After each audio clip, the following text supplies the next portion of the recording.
I never thought I'd become the kind of mother who'd be deliberately excluded from her only son's wedding. Yet there I was, 62 years old, sitting alone at my kitchen table on a bright April morning, staring at the glossy invitation that had arrived by mistake. The wedding coordinator had sent it to my old address, the same address my son Tyler had shared with me until 5 years ago. My ex-husband Frank must have forwarded it without realizing what it was. Before we jump back in, tell us where you're tuning in from, and if this story touches you, make sure you're subscribed, because tomorrow I've saved something extra special for you.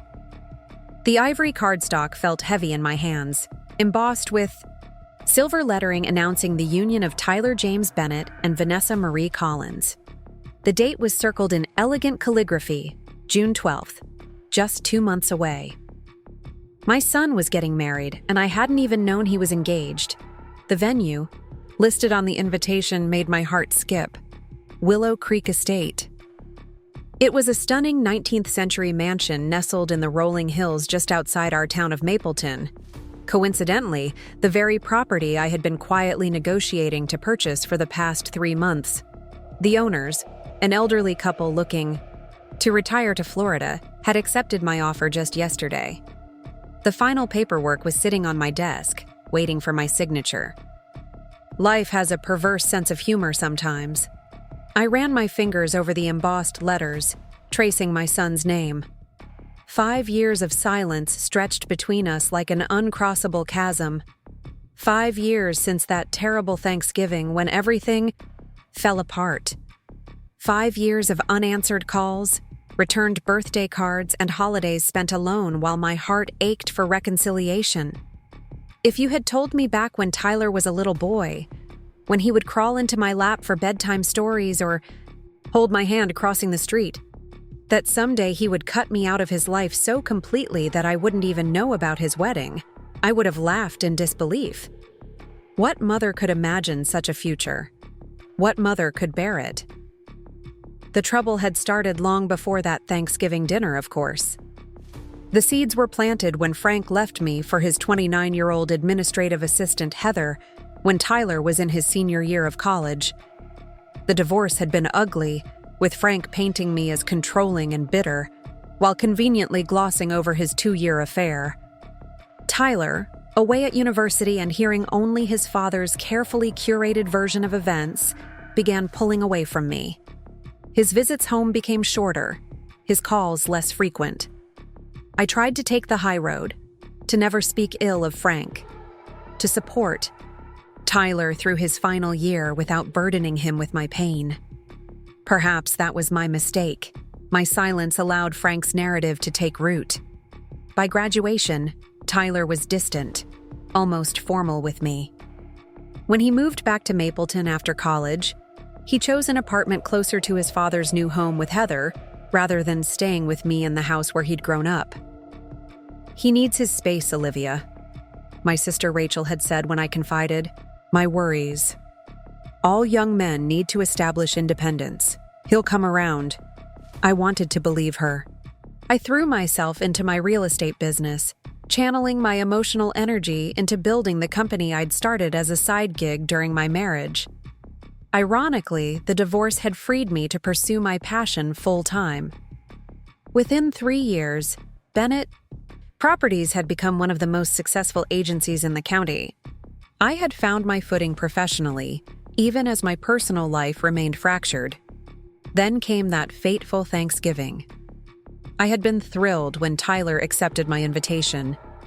It had been months since we'd spent any real time together, and I spent days preparing his favorite dishes, decorating the house, and even inviting a few of his old friends who were in town for the holiday. I wanted everything to be perfect. He arrived with a guest I hadn't expected, Vanessa. She was lovely, polite, and clearly besotted with my son. Throughout dinner, I tried to connect with her, asking about her work as a pediatric nurse, her family in Oregon, her hobbies. Tyler watched these exchanges with a guarded expression I couldn't read.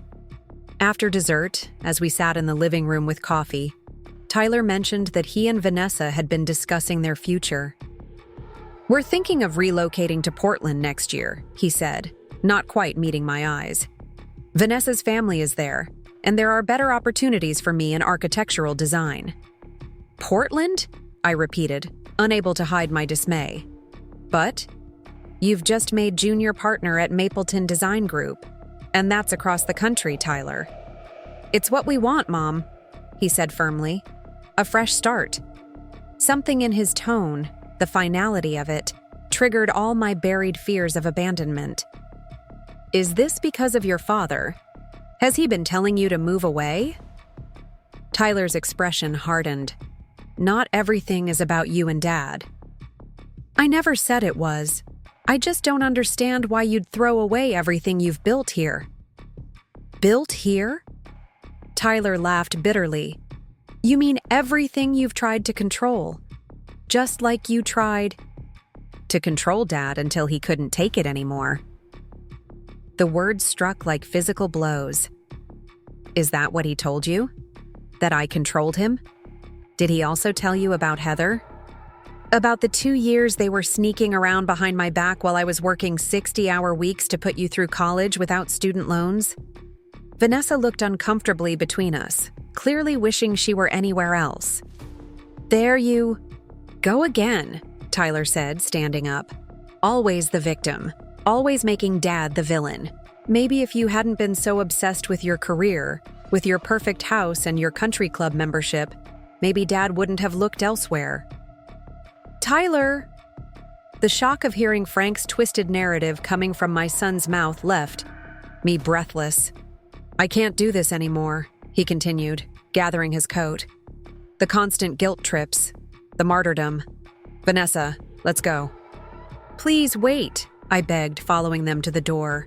"Tyler, we need to talk about this. Whatever your father told you—" "It's not what Dad told me," he interrupted. "It's what I've seen my whole life. You micromanaging everything, always.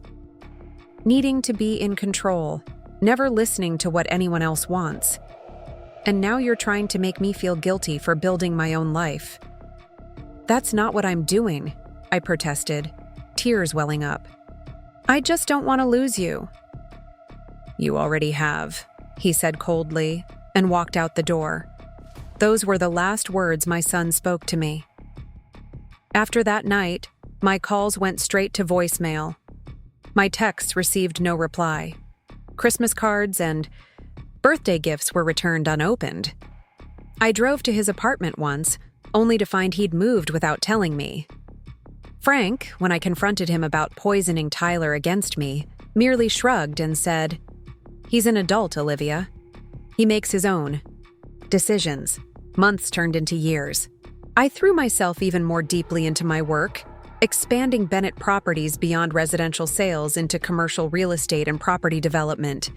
I cultivated a group of close friends, women who, like me, had weathered major life changes and emerged stronger. I remodeled my house, traveled to places I'd always wanted to see, adopted a rescue dog named Charlie, who became my loyal companion. On the surface, my life looked full and successful, but the Tyler-shaped hole in my heart never healed. I kept tabs on him as best I could through mutual acquaintances and social media.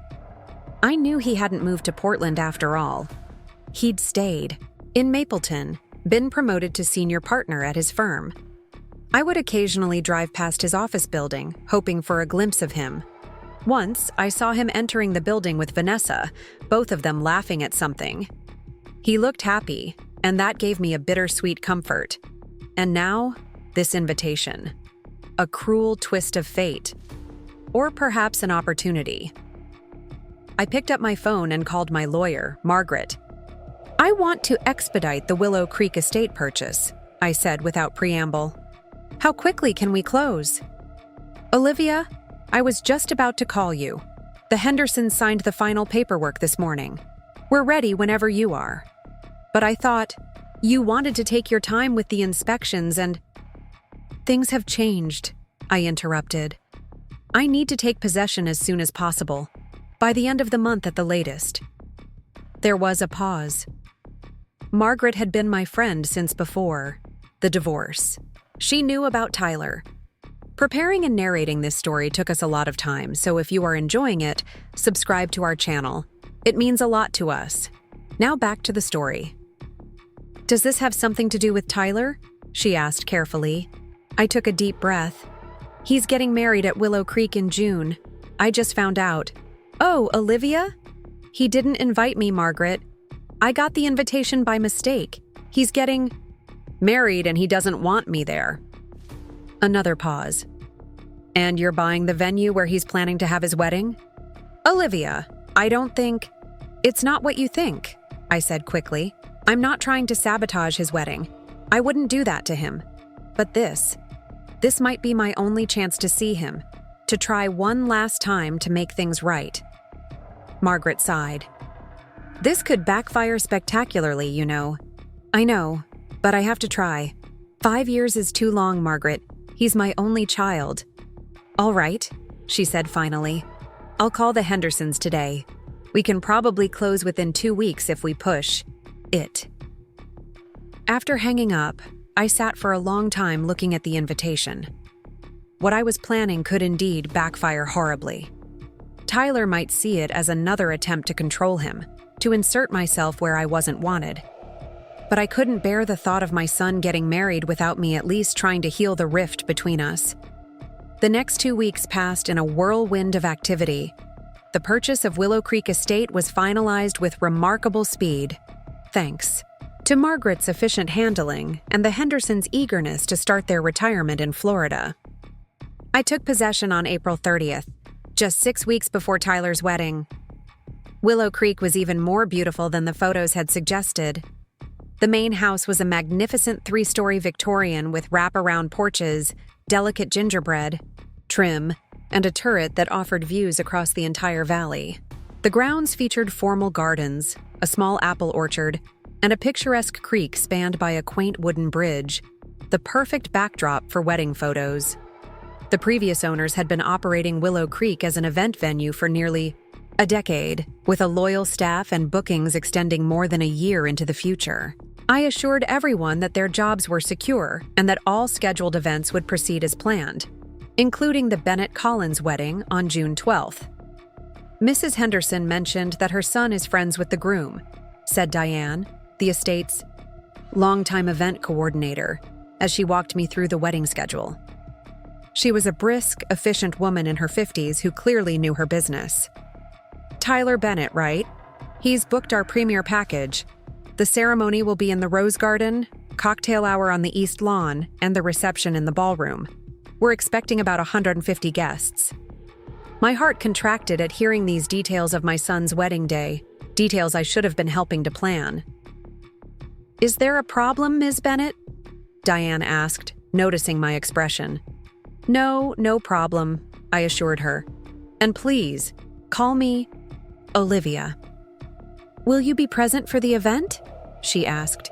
The Hendersons usually greeted the wedding party but left the actual coordination to me and my team. I hesitated.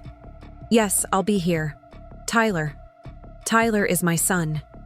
Diane's eyebrows shot up. "Your son? But your name wasn't on the family contact list. The father of the groom is listed as the primary contact along with the bride's parents." "It's complicated," I said, fighting to keep my voice steady. "We've been estranged for several years. He doesn't know I've purchased Willow Creek." To her credit, Diane didn't press for details. She simply nodded professionally. "I see. Well, we'll need to handle this delicately. Would you like me to inform Mr. Bennett about the change in ownership?" "No," I said quickly. "I'd prefer to tell him myself. When is he scheduled to be here next?" Diane consulted her tablet. "The final planning meeting is on June 1st. The groom, bride, and both sets of parents will be here to go over all the details." 2 weeks. I had 2 weeks to figure out exactly how I was going to face my son and his father, not to mention his future wife and in-laws, and explain that I now owned the venue where they were planning to celebrate the wedding I hadn't been invited to attend. In the meantime, I threw myself into learning everything about running Willow Creek. I met with the groundskeepers, the cleaning staff, the kitchen team. I reviewed the books, inspected the facilities, and even stayed overnight in one of the guest suites to get a feel for the visitor experience. The work was a welcome distraction from my anxiety about the upcoming confrontation. One afternoon, as I was reviewing vendor contracts in the estate's sunlit office, Diane knocked on the open door. "Olivia? There's someone here to see you. A Ms. Collins." My heart leapt to my throat. "Vanessa?" Diane shook her head. "No, Elizabeth Collins, the bride's mother." That was unexpected. I smoothed my hair and straightened my blouse. "Send her in, please." Elizabeth Collins was a petite woman with Vanessa's dark hair, though hers was streaked with silver. She carried herself with the confident poise of someone accustomed to being in charge. Her expression was friendly but appraising as she entered the office. "Ms. Bennett? I'm Elizabeth Collins, Vanessa's mother." She extended her hand. "Please, call me Olivia," I said, shaking her hand. "It's nice to meet you. Can I offer you some tea or coffee?" "Tea would be lovely, thank you." As I prepared 2 cups of tea from the office's small service bar, Elizabeth wandered around the room, admiring the vintage photographs of Willow Creek that lined the walls. "Such a beautiful property," she commented. "Vanessa fell in love with it the moment she saw it. We were devastated when we heard the Hendersons were selling, but they assured us the wedding could proceed as planned." She turned to face me. I had no idea they were selling to Tyler's mother.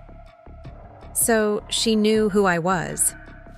I handed her a cup of tea, my hand trembling slightly. "How did you find out?" I asked. Diane let it slip when I called yesterday about the floral arrangements. She was mortified when she realized I didn't know. Elizabeth took a seat in one of the armchairs by the window, gesturing for me to join her. I considered her words, turning them over in my mind. Had I contributed more to our estrangement than I'd been willing to admit to myself? Had my defensive response to Frank's accusations only reinforced Tyler's perception of me? "What are you planning to do?" Elizabeth asked. "At the planning meeting?" "I don't know," I confessed. "I haven't thought that far ahead. I suppose I was hoping for some kind of divine inspiration." A small smile tugged at Elizabeth's lips. Divine inspiration can be hard to come by on demand. She stood, smoothing her skirt. "I should go, but I'd like to suggest something, if I may." "Of course." "Don't blindside Tyler at the meeting. That won't end well for anyone. Send him a message beforehand. Let him know you own Willow Creek now, and that you'll be there. Give him time to process before the confrontation." She paused. "And Olivia? Whatever he decides, whether he wants to see you or change venues entirely, respect his choice. If you truly want reconciliation, it has to begin with respect."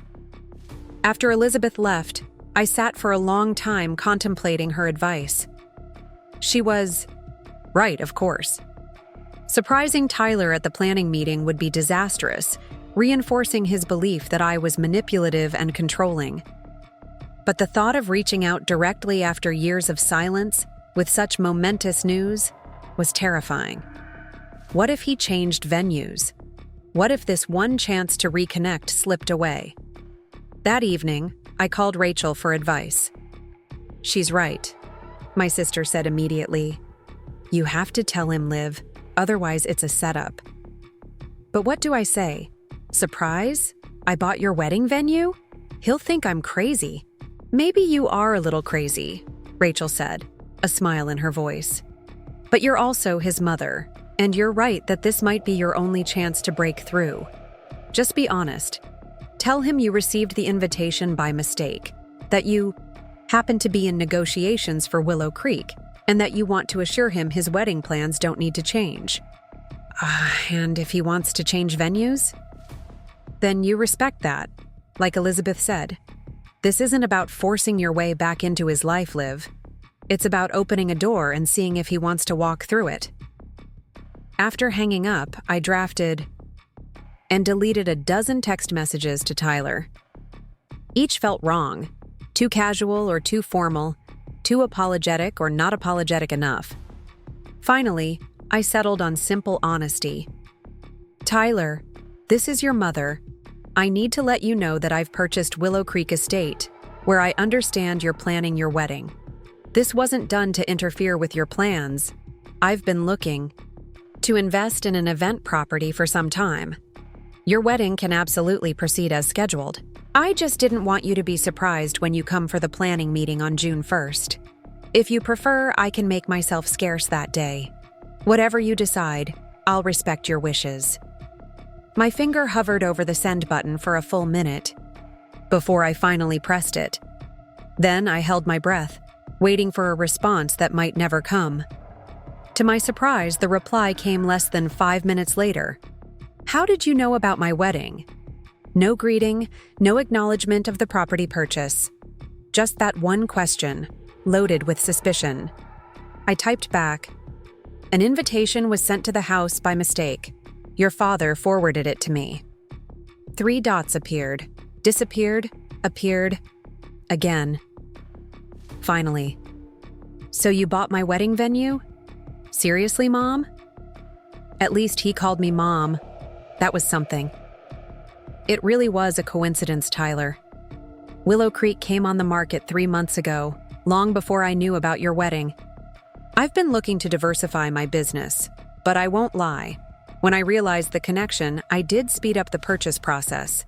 Not to interfere, but because I missed you. I've missed you for 5 years. The 3 dots appeared and disappeared. Several times, as if he were writing and rewriting his response. Finally, I'll discuss this with Vanessa and get back to you. It wasn't much, but it was communication. The first real exchange we'd had in 5 years. I clutched the phone to my chest like a lifeline, hope blooming tentatively in my heart. The next day passed without word from Tyler, and the next. By the 3rd day, my hope was fading, replaced by a familiar resignation. He was probably looking for another venue, consulting with Vanessa and her parents about how to extract themselves from this uncomfortable situation. Then, on the 4th day, as I was walking the grounds with the landscaper discussing improvements to the irrigation system, my phone buzzed with a text. We're keeping the Willow Creek reservation. Vanessa doesn't want to change venues this close to the date. Will you be at the planning meeting on the 1st? My heart soared at this tiny olive branch. Only if you want me to be, I replied. His response came quickly this time. I think we should talk. 5 years is a long time. Yes, I wrote back, tears blurring my vision. It is. The week before the planning meeting was the longest of my life. I vacillated between hope and dread, excitement, and terror. I spoke daily with Rachel and Margaret, who talked me through my worst-case scenarios and helped me prepare for what might be said. Just listen, Rachel advised. Whatever he says, however hurt or angry he might be, just listen. Don't defend yourself right away. Don't try to explain. Just hear him out. And remember, Margaret added, reconciliation doesn't happen in one conversation. If things go well, this is just the beginning of a process. The day of the meeting dawned bright and clear. I woke early, too nervous to sleep, and spent extra time on my appearance, not to impress, but to feel confident. I chose a simple blue dress that Tyler had once said brought out my eyes, and the pearl earrings that had been a gift from my mother. Diane had arranged for the meeting to take place in the estate's sunroom, with refreshments provided by our catering team. I arrived 30 minutes early to check that everything was perfect, then retreated to the adjacent sitting room to wait until Diane came to get me. Through the partially open door, I heard them arrive. First Elizabeth's voice, warm and confident. Then a deeper voice that must be her husband. A moment later, Frank's distinctive laugh echoed down the hallway, followed by a high, breathy feminine one. Heather, no doubt. My stomach clenched, but I took a deep breath and steadied myself. Then I heard it, Tyler's voice, so achingly familiar, even after all this time. And beside it, a softer female voice that I recognized from that Thanksgiving dinner, Vanessa. Diane greeted them all, explaining that the new owner would be joining them shortly. There was a murmur of conversation, the clink of coffee cups, the rustle of papers being arranged. Then Diane appeared at the sitting room door. "They're ready for you, Olivia." I stood on shaky legs and followed her down the hallway. At the sunroom entrance, I paused, taking in the scene before me. They were seated around a large round table, Frank and Heather on one side, Elizabeth and her husband on the other, and Tyler and Vanessa in the middle, their backs to the door. As Diane announced my presence, they all turned to look at me. Frank's face registered shock, then anger. Heather looked uncomfortable. Elizabeth offered a small, encouraging smile, while her husband watched with curious interest. But it was Tyler's face I searched for, Tyler's reaction that would determine everything. His expression was guarded, eyes wary as they met mine for the first time in 5 years. Beside him, Vanessa was watching him anxiously, her hand on his arm in a protective gesture. The silence stretched for what felt like an eternity. Then Tyler stood up. "Mom," he said, his voice carefully neutral. "Thank you for coming." 5 years of separation, of hurt and misunderstanding and loneliness, crystallized in that moment. My son was standing before me, a grown man about to be married, looking at me not with hatred but with caution, and perhaps, if I wasn't mistaken, with a flicker of the same hope I felt. "Thank you for having me," I replied, my voice steady despite the emotion threatening to overwhelm me. "It's good to see you, Tyler." He nodded once, then gestured to the empty chair beside Elizabeth. "We saved you a seat." It wasn't forgiveness. It wasn't reconciliation. But as I took my place at the table, as Diane began reviewing the wedding plans, as Tyler occasionally glanced my way with an expression I couldn't quite read, I felt something I hadn't expected. Possibility. 5 years. Was indeed a long time. Too long, but maybe, just maybe, it wasn't too late to begin again. The 2 weeks after my conversation with Elizabeth Collins passed in a blur of anticipation and anxiety. I spent every day at Willow Creek Estate, learning its rhythms and secrets, preparing for the moment I would finally face my son again. The property needed me. The gardens required attention after the Hendersons' gradual withdrawal from day-to-day management, and the staff seemed relieved to have a hands-on owner again. The work kept me grounded when my thoughts threatened to spiral into worst-case scenarios. The day before the planning meeting, I received another text from Tyler. "We'll be there at 11 a.m. Dad doesn't know you own the place now. Thought you should know." I stared at those words for a long time. Tyler had chosen to warn me about Frank's ignorance, a small but meaningful gesture of consideration. He could have allowed me to be blindsided by my ex-husband's reaction, but he didn't. It felt like the tiniest crack in the wall between us, and I clung to it like a lifeline. I replied with a simple, "Thank you," resisting the urge to say more. Rachel had drummed it into my head over the past week. "Don't push. Let him set the pace." That night, sleep eluded me. I tossed and turned, rehearsing what I might say to Tyler, imagining a dozen different scenarios for our reunion. In some, he embraced me with tears of regret. In others, he took one look at me and walked away, canceling the wedding plans on the spot. The most realistic scenario, also the most terrifying, was that we would exchange stilted pleasantries, while everyone pretended not to notice the 5-year chasm between us. Morning came too quickly. I rose at dawn, exhausted but too wired to rest any longer. I showered, blow-dried my silver-streaked hair into the smooth bob I'd worn for years, and applied makeup with unusual care. I chose a sage green dress that Rachel had insisted made me look both professional and approachable, paired with comfortable but elegant low heels. The estate grounds were extensive, and I didn't want to risk a twisted ankle from inappropriate footwear. By 10 o'clock, I was already at Willow Creek, making a final inspection of the sunroom where the meeting would take place. Diane had arranged everything beautifully. A round table set with notepads, pens, water glasses, and fresh flowers from the estate's gardens. Through the wall of windows, the formal rose garden provided a breathtaking backdrop, its first blooms unfurling in the late May sunshine. "The caterers have prepared a light lunch," Diane informed me, adjusting a slightly off-center place setting with practiced precision. "And I've asked Sean to park near the kitchen entrance so he can help with luggage if the young couple decides to stay overnight in the bridal suite." "Thank you, Diane," I said, grateful for her efficiency. "Everything looks perfect." "Are you all right, Olivia?" she asked, eyeing me carefully.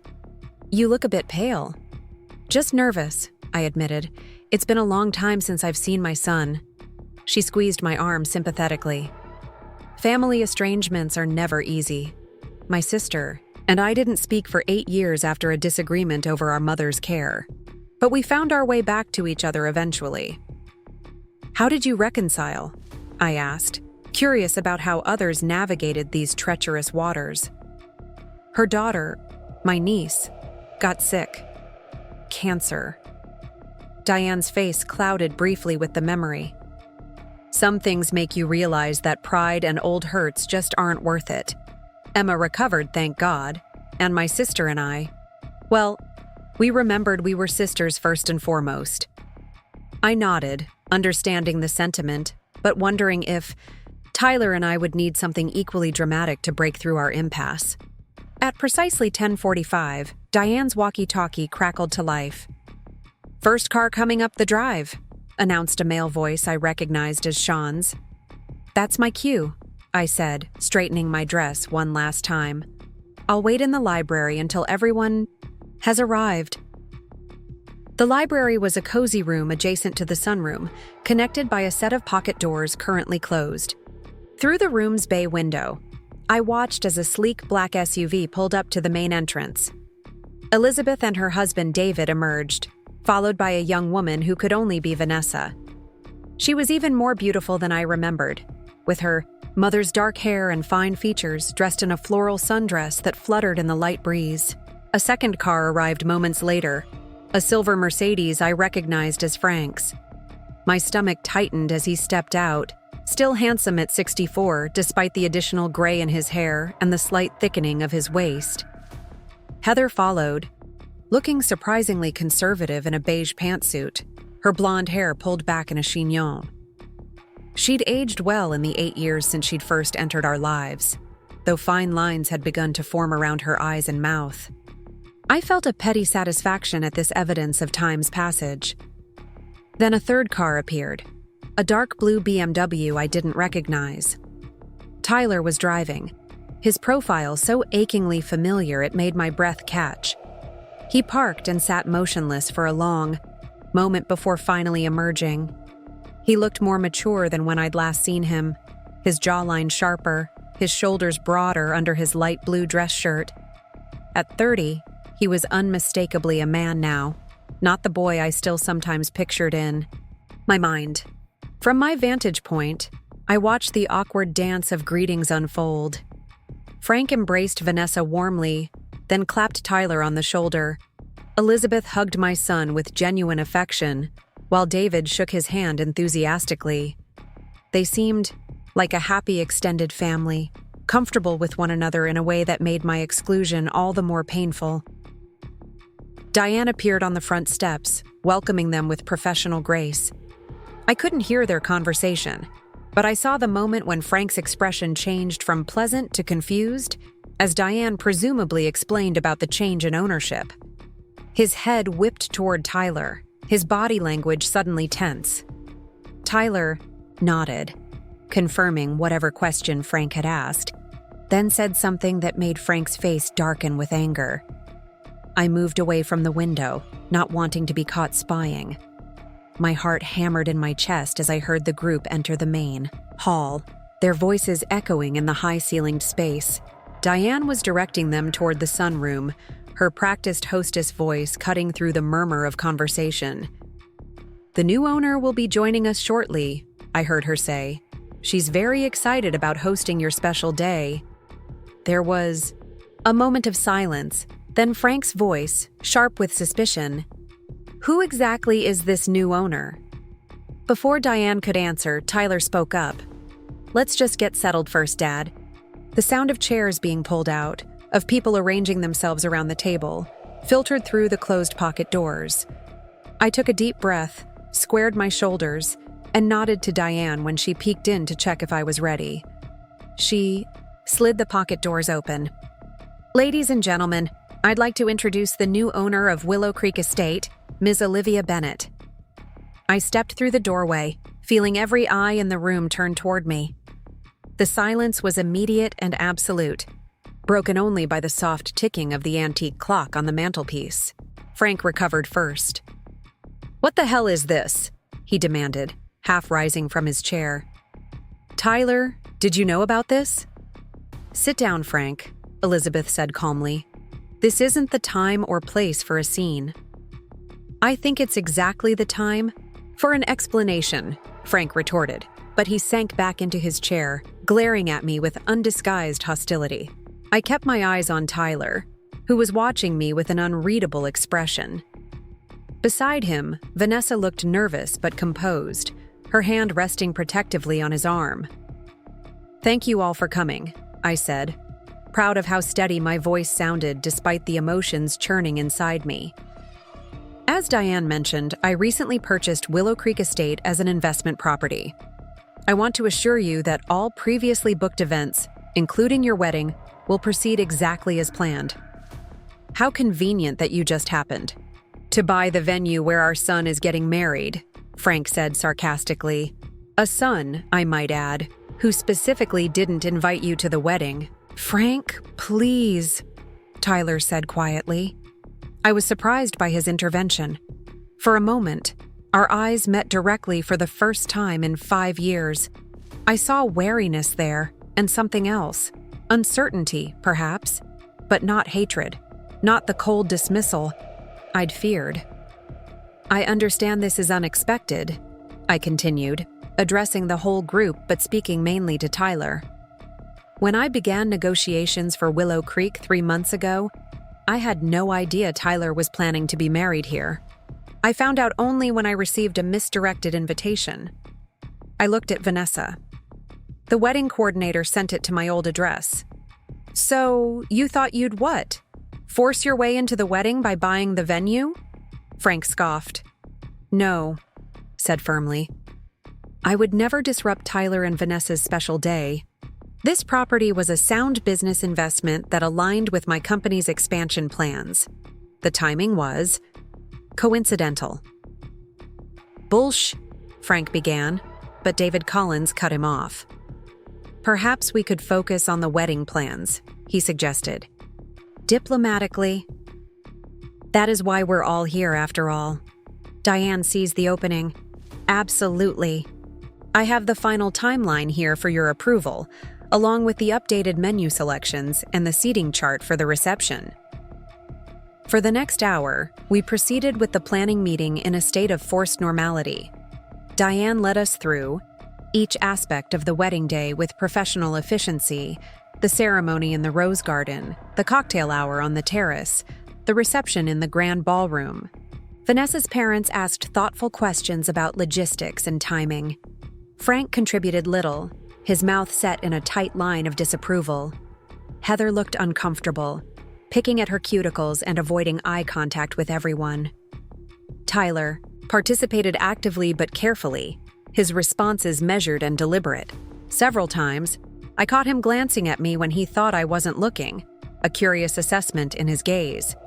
I kept my contributions minimal and focused exclusively on the venue aspects. Yes, we could accommodate the last-minute increase in guests. No, there would be no additional charge for extending the reception by an hour. Certainly, the groom's party was welcome to use the library as a preparation space. As the meeting wound down, Diane suggested a tour of the grounds to confirm the ceremony location and photo opportunities.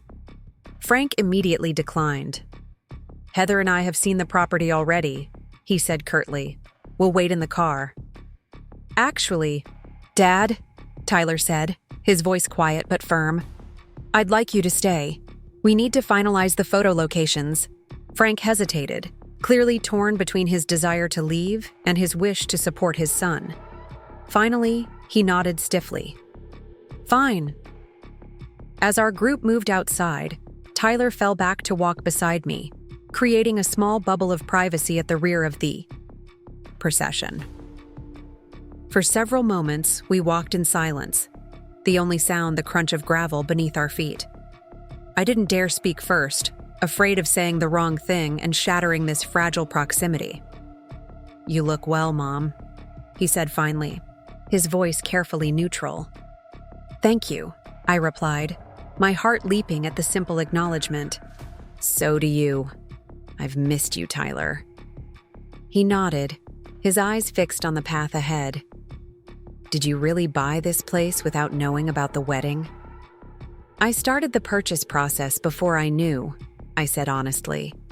"But I'll admit I accelerated things once I found out, not to interfere, but because—" I hesitated, then decided on complete honesty. "Because I wanted a chance to see you, to try to understand what happened between us." Tyler was quiet for so long I thought he wouldn't respond. When he did, his voice was low and tense. "What happened is that you made everything about you. You always have." The accusation stung. "Is that what you really believe?"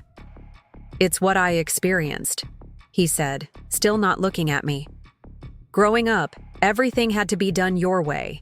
The house, the holidays, my activities. You controlled it all. Dad was like a ghost in his own home." "Tyler, that's not—" "Let me finish," he interrupted, and I fell silent. "When Dad left, you acted like you were blindsided, like you couldn't understand why he'd leave. But I saw how you treated him for years, how nothing he did was ever good enough, how you criticized and second-guessed every decision he made." The unfairness of this assessment made me want to protest, to defend myself, but I remembered Rachel's advice. "Listen. Just listen." Then when I tried to create some independence, Tyler continued, "You made me feel guilty about that too. Like I was betraying you by wanting my own life." He finally turned to look at me, his eyes troubled.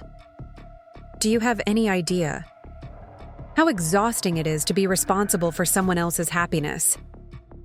The question hit me like a physical blow.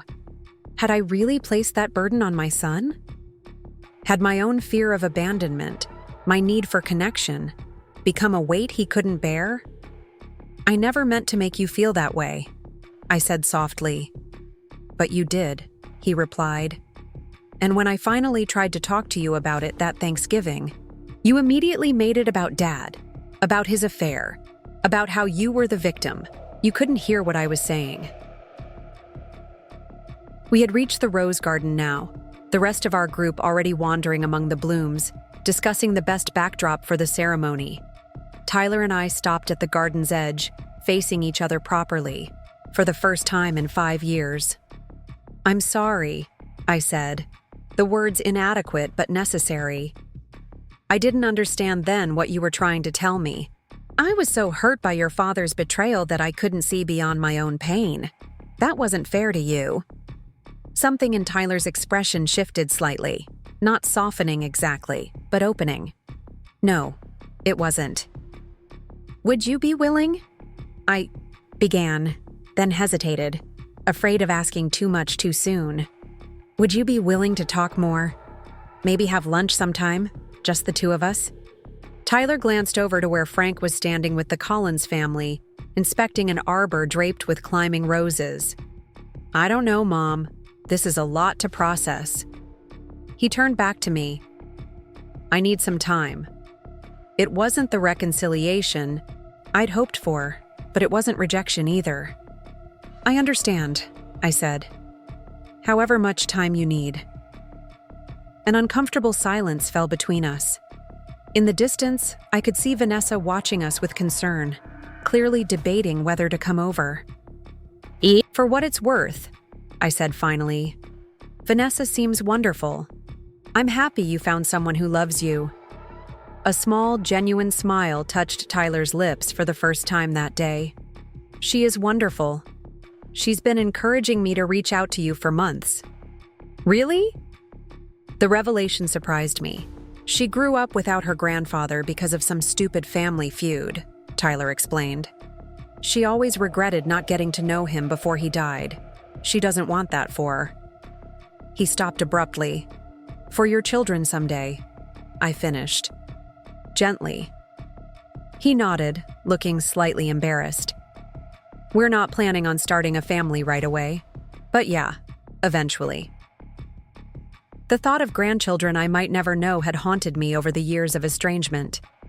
That Tyler was even considering this possibility felt like a tiny ray of hope. Well, I'm grateful to her for that perspective, I said. And I meant what I said earlier.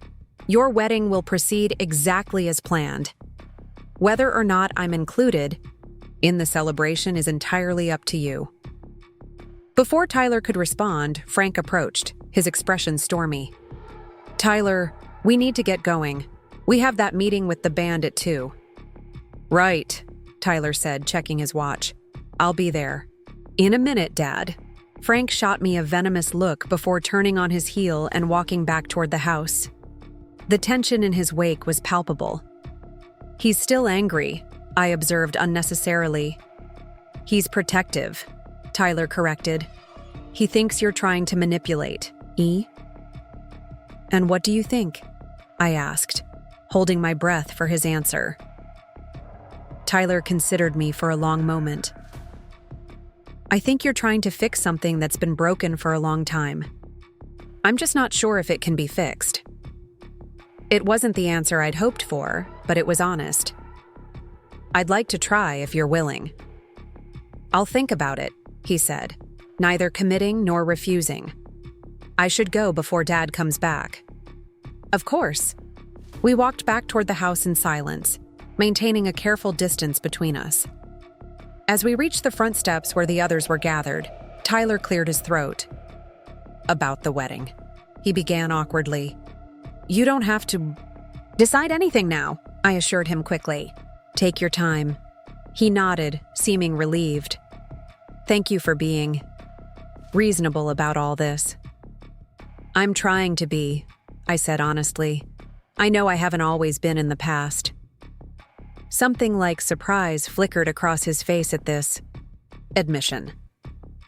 Before he could respond, Frank called impatiently from the parking area. Tyler, we're going to be late. Coming, Tyler called back. He turned to me one last time. I'll be in touch. It wasn't much, but as I watched him walk away, joining Vanessa and his father, I felt a cautious optimism I hadn't experienced in years. The wall between us wasn't gone, but maybe, just maybe, a small window had opened. After the planning party departed, I retreated to the office to gather my thoughts. Diane joined me shortly, carrying 2 cups of tea. Well, she said, placing 1 cup in front of me, that went better than it might have. I laughed weakly. I suppose that's one way of looking at it. Your son seems like a reasonable young man, she observed, settling into the chair across from me. And his fiancée is lovely. Yes, they are, I agreed. I just hope I haven't made things worse by being here. From what I could see, you handled yourself with grace under difficult circumstances. Diane sipped her tea thoughtfully. Though I must say, your ex-husband is quite a piece of work. Despite everything, I found myself smiling. That's one way of putting it. Will you tell me what happened? Diane asked. Between you and your son, I mean, if it's not too personal. I considered her question. Diane had been nothing but professional and kind since I'd taken ownership of Willow Creek. And sometimes it was easier to talk to someone with no personal connection to the situation. It's complicated, I began, then found myself telling her the whole story, the years of Frank's subtle undermining of my confidence, His affair with Heather, the divorce, and finally, the fateful Thanksgiving dinner that had been the breaking point with Tyler. The hardest part, I concluded, is that I didn't see how my own behavior contributed to the problem. I was so focused on being wronged by Frank that I couldn't hear what Tyler was trying to tell me about how my controlling tendencies had affected him. Diane nodded thoughtfully. It's often easier to see others' faults than our own. Exactly. And now, 5 years later, I can see that Tyler was right about some things. I did try to control too much. I did make decisions without consulting others. I did expect everyone to accommodate my preferences. I sighed heavily. I just never saw it that way at the time. But you see it now, Diane pointed out. That's important. I hope it's not too late, I said softly. I've missed so much of his life already. In my experience, Diane said, rising to leave, it's never too late for reconciliation as long as both parties are willing to try. Give him time. He reached out to you today. That's a significant first step. After Diane left, I sat for a long time watching the late afternoon sunlight streaming through the windows. The property was quiet now, the staff gone home for the day. In the distance, I could see a family of deer emerging from the woods to graze on the east lawn, their movements delicate and cautious. My phone buzzed with a text message from Rachel. How did it go? Better than I feared. Not as well as I hoped, I responded truthfully. Tyler spoke to me. We didn't resolve anything, but he didn't shut me out either. That's progress, she replied immediately. Baby steps. Baby steps. Yes, that seemed right. The journey back to my son would not be swift or easy. There would be no dramatic Hollywood reconciliation, no running into each other's arms with tears and immediate forgiveness. Instead, there would be tentative conversations, careful negotiations, slowly rebuilding trust one small interaction at a time. I was prepared for that journey now in a way I hadn't been 5 years ago. Back then, hurt and indignant, I'd expected Tyler to see things my way, to acknowledge the rightness of my position. I'd been so focused on Frank's betrayal that I couldn't recognize my own failures as a mother. Now, older and perhaps a little wiser, I understood that reconciliation would require me to truly hear my son's perspective, to acknowledge the ways I'd hurt him, to change behaviors that had driven him away. It wasn't just about forgiving. It was about being worthy of forgiveness. As the sun began to set, casting long shadows across the manicured grounds of Willow Creek, I made a decision. Whatever happened with the wedding, whether Tyler ultimately invited me to attend or asked me to stay away, I would respect his choice. This wasn't about forcing my way back into his life. It was about creating space for a new relationship to grow, if he wanted that too. I gathered my things and headed toward the door, pausing for one last look around the sunlit office. When I'd purchased Willow Creek Estate, I'd seen it primarily as a business investment, and possibly as a way to reconnect with my estranged son. Now I realized it might become something more, a place of new beginnings, not just for the couples who would celebrate their marriages here, but perhaps for my own family as well. My phone buzzed again as I reached my car. I expected another text from Rachel, but instead, the name on the screen made my heart skip. Tyler. Can we meet for coffee tomorrow? Just the two of us. The cafe on Main Saint at 10? My fingers trembled slightly as I typed my reply. I'll be there. Thank you. Tyler. As I drove home through the gathering dusk, I felt something I hadn't experienced in a very long time. Hope. Not the desperate, clinging hope that had sustained me through the early days of our estrangement, but something calmer and more grounded. Whatever tomorrow brought, today I had spoken with my son. He had listened. He had reached out. It was a beginning. The cafe on Main Street was busy when I arrived the next morning, filled with the usual mix of commuters grabbing coffee before work Young mothers with strollers enjoying a rare moment of adult conversation, and retirees lingering over breakfast. I chose a quiet table in the corner, away from the main traffic flow, and ordered a cappuccino to settle my nerves. Tyler arrived precisely at 10, punctual as always. He'd inherited that trait from me, though he might not appreciate the comparison. He was dressed casually in jeans and a light sweater, looking more relaxed than he had at yesterday's formal planning meeting. He scanned the room, spotted me, and made his way over with a determined expression. "Good morning," I said as he sat, down across from me. "Thank you for suggesting this." He nodded, then signaled to the waitress. "Just a black coffee, please." We sat in awkward silence until his coffee arrived. Tyler wrapped his hands around the mug, staring into its depths, as if searching for the right words. "I talked with Vanessa for a long time last night," he said finally. "About you, about yesterday." "She seems like a thoughtful person," I offered. "Someone who really listens." "She is." A small smile softened his features. "She's also pretty adamant about not repeating her family's mistakes. Her mother's parents disowned her grandfather over some political disagreement in the 70s. They never spoke again. Vanessa never met him. She mentioned that yesterday." Tyler looked up, surprised. "She talked to you?" "No, you did. You mentioned that she regretted not knowing her grandfather." "Right." He took a sip of his coffee. "Anyway, she thinks family estrangements are toxic, that they damage everyone involved. She's been encouraging me to reach out to you for months." "I'm grateful to her for that," I said carefully.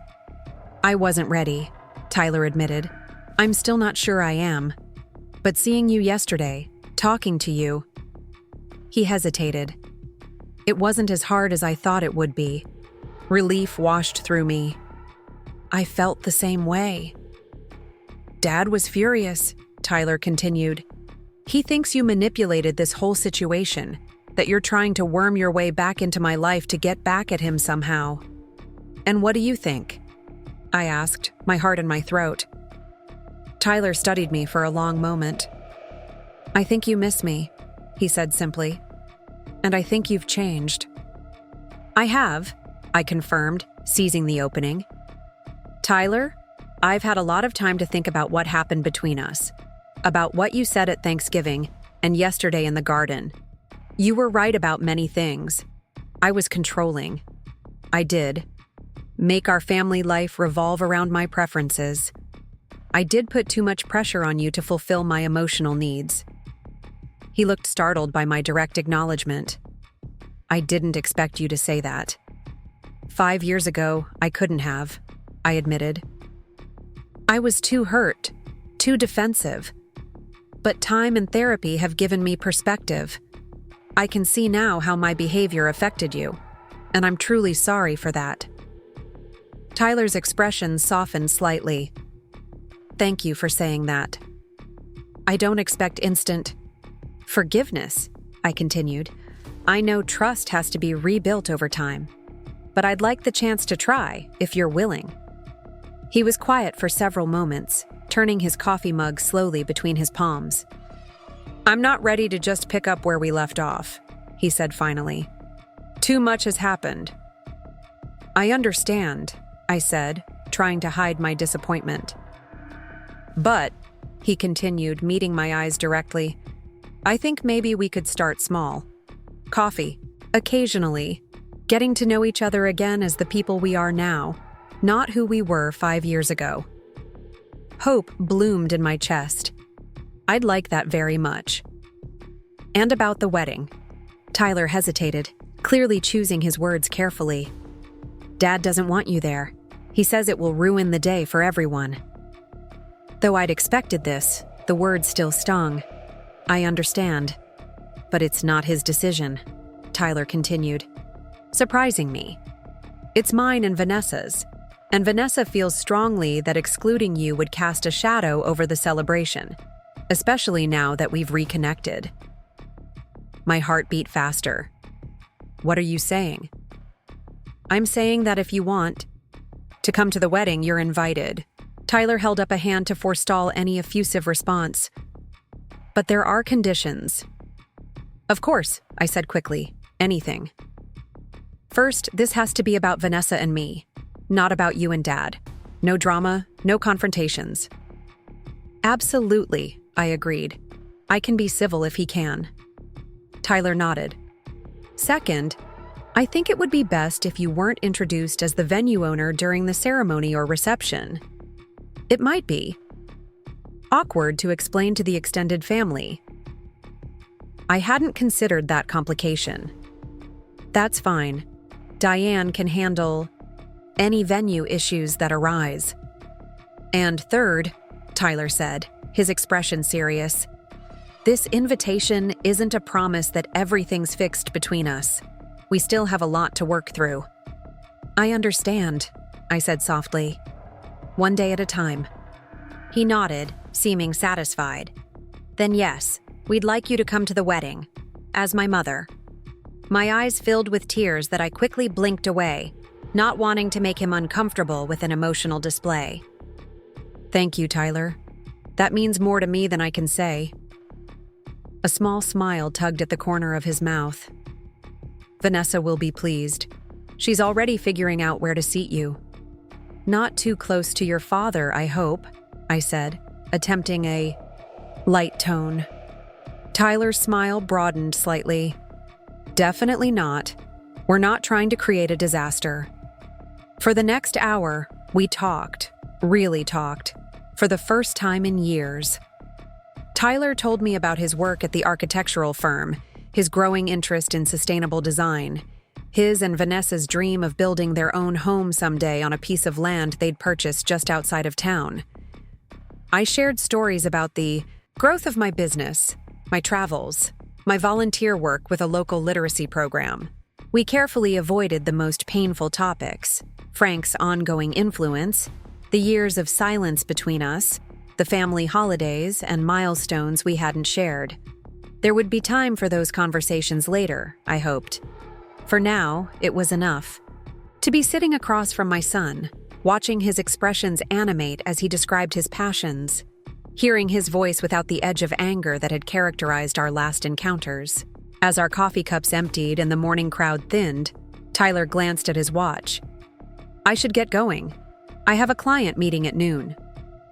Of course, I said, fighting disappointment that our time together was ending. This was nice, Tyler. Thank you. He nodded, looking slightly awkward again. Maybe we could do it again next week? I'd like that, I said, hope blooming anew. Same time? Sure. He stood, hesitating briefly before adding, Vanessa asked if you'd like to join us for dinner sometime. Nothing formal, just at our place. The invitation took me by surprise. I'd love to. Good. I'll talk to her about dates and let you know. He gathered his keys and phone, then paused. Mom? Yes? I'm glad you bought Willow Creek, he said quietly. Even if it was a crazy way to get my attention. I smiled, recognizing the small olive branch for what it was. Me too, Tyler. Me too. As I watched him walk away, his tall figure weaving through the tables toward the door, I felt a lightness I hadn't experienced in years.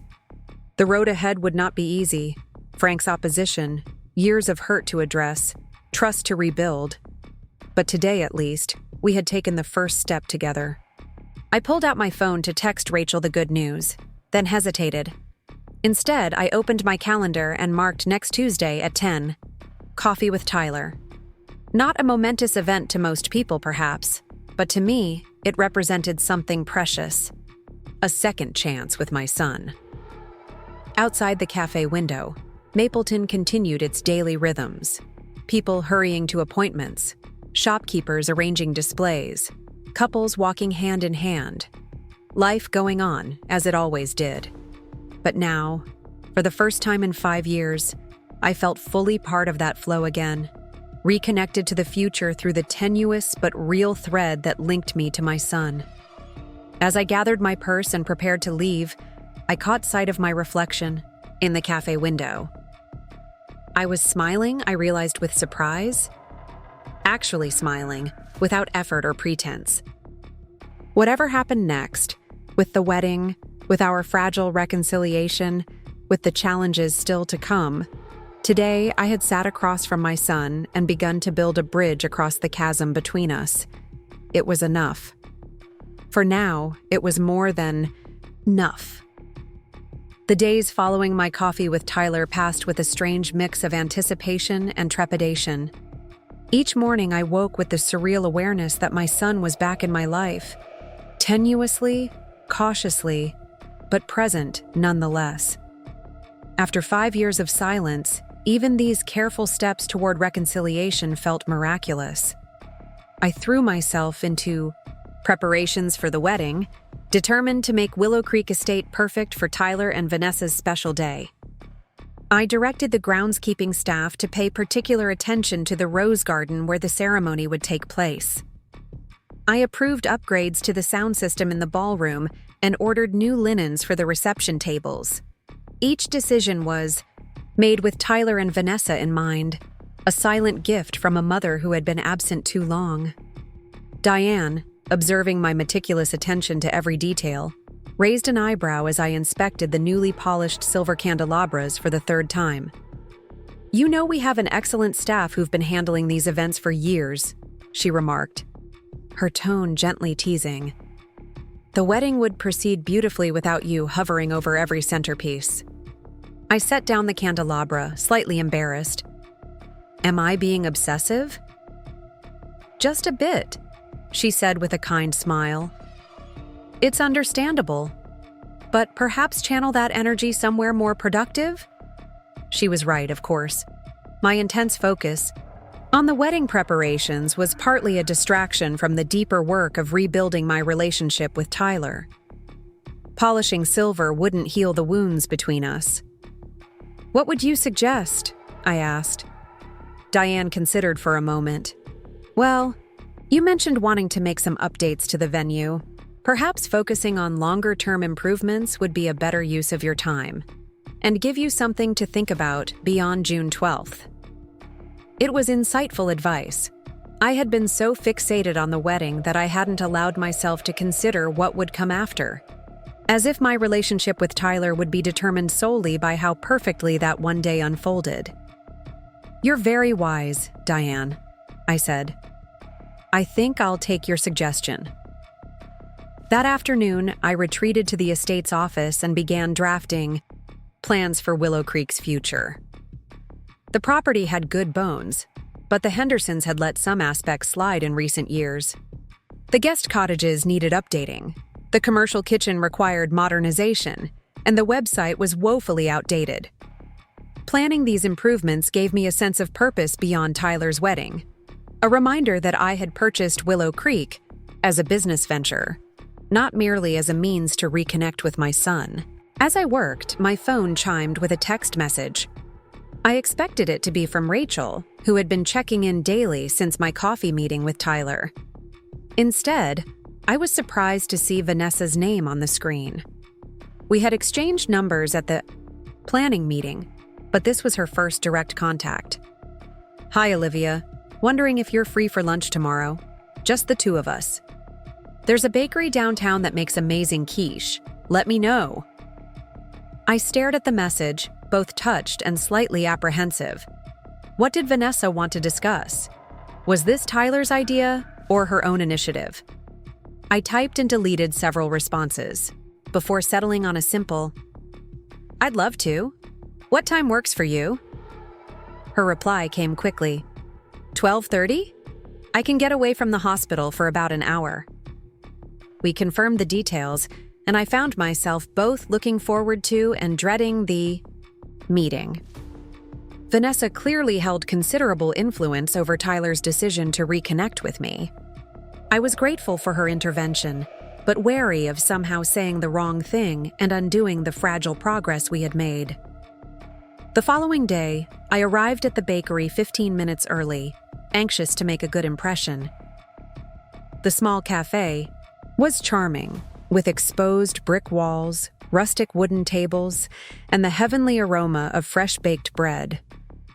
I chose a quiet table in the corner and ordered a sparkling water while I waited. Vanessa arrived precisely on time, dressed in blue scrubs, with her dark hair pulled back in a neat ponytail. She looked tired but immediately brightened when she spotted me, waving as she made her way through the crowded cafe. "I'm so glad you could make it," she said, settling into the chair across from me. "I've been wanting to talk to you one-on-one since the planning meeting." "I was surprised to get your message," I admitted, "but pleased." She smiled, her expression warm and direct. "I should probably order first. Hospital shifts can be unpredictable, and I don't want to be rushed." After the server took our orders, quiche for Vanessa, a small salad for me, we fell into an awkward silence. I searched for a safe opening topic. "Tyler mentioned you're a pediatric nurse," I began. "That must be rewarding work?" "It is," she agreed, her face lighting up. "Challenging sometimes, heartbreaking other times, but always meaningful. I work in the NICU, the Neonatal Intensive Care Unit, taking care of the tiniest, most vulnerable patients," I said. "That takes a special kind of strength." Vanessa nodded. "Many people think it would be too difficult emotionally, but there's something about helping those babies and their families through the hardest time in their lives. It feels like exactly where I'm meant to be." Her passion was evident, and I found myself warming to this woman who would soon be my daughter-in-law. "Tyler mentioned you've been together for 3 years?" 3.5, she corrected, with a smile. "We met at a fundraiser for the Children's Hospital. His firm had designed the new pediatric wing, and Tyler was there representing them. He spent most of the evening asking me detailed questions about what would make the space better for the nursing staff." "That sounds like Tyler," I said, bittersweet ache in my chest at this glimpse of my son's life that I had missed. Always wanting to understand how spaces actually function for the people using them. "Exactly," Vanessa agreed enthusiastically. "He's not interested in designing buildings that just look impressive. He wants them to work for the people inside them." Our food arrived, momentarily pausing the conversation. As we began eating, Vanessa's expression grew more serious. "Olivia, I asked you to lunch because I wanted to talk about Tyler, about the wedding, about everything, really." I set down my fork, bracing myself. "I'm listening." She took a deep breath. "First, I want you to know that I've been encouraging Tyler to reconcile with you for over a year. Not because I thought it would be easy or simple, but because I've seen what this estrangement has done to him." "What do you mean?" I asked carefully. "Tyler presents himself as very self-contained, very in control," she explained. "But this rift with you has left a wound that hasn't healed. He talks in his sleep sometimes, calling out for you. He gets quiet and withdrawn around Mother's Day, your birthday. He keeps a photo of the two of you in his desk drawer at work. I don't think he knows I've seen it." My heart constricted at these revelations. I had no idea. "He wouldn't want you to know," Vanessa said gently. "His pride is substantial." I couldn't help but smile at that. "He gets that from me, I'm afraid." "I suspected as much," she replied with an answering smile. "You're both remarkably stubborn people." "That's a diplomatic way of putting it." Vanessa's expression grew serious again. "The thing is, Olivia, I don't want to begin our marriage with this shadow hanging over it. I don't want our future children to have a grandmother they never see because of a fight that happened years before they were born." "Neither do I said softly.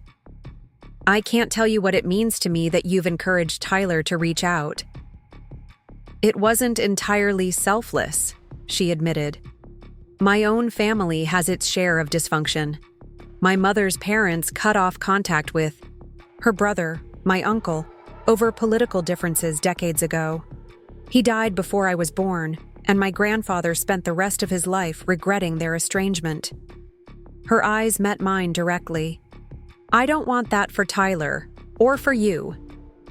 "Thank you," I said, genuinely moved by her concern.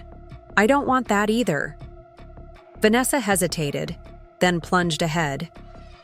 There's something else you should know. Frank isn't happy about Tyler inviting you to the wedding. I sighed, unsurprised. I expected as much. He's been pressuring Tyler to rescind the invitation, she continued, saying it will ruin the day, create unnecessary tension, upset Heather. My stomach tightened. And how is Tyler responding to this pressure? He's holding firm, Vanessa said, to my immense relief.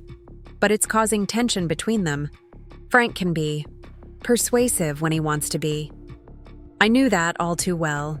Frank's ability to present his perspective as the only reasonable one, to subtly undermine opposition, had been a hallmark of our marriage and a significant factor in our divorce.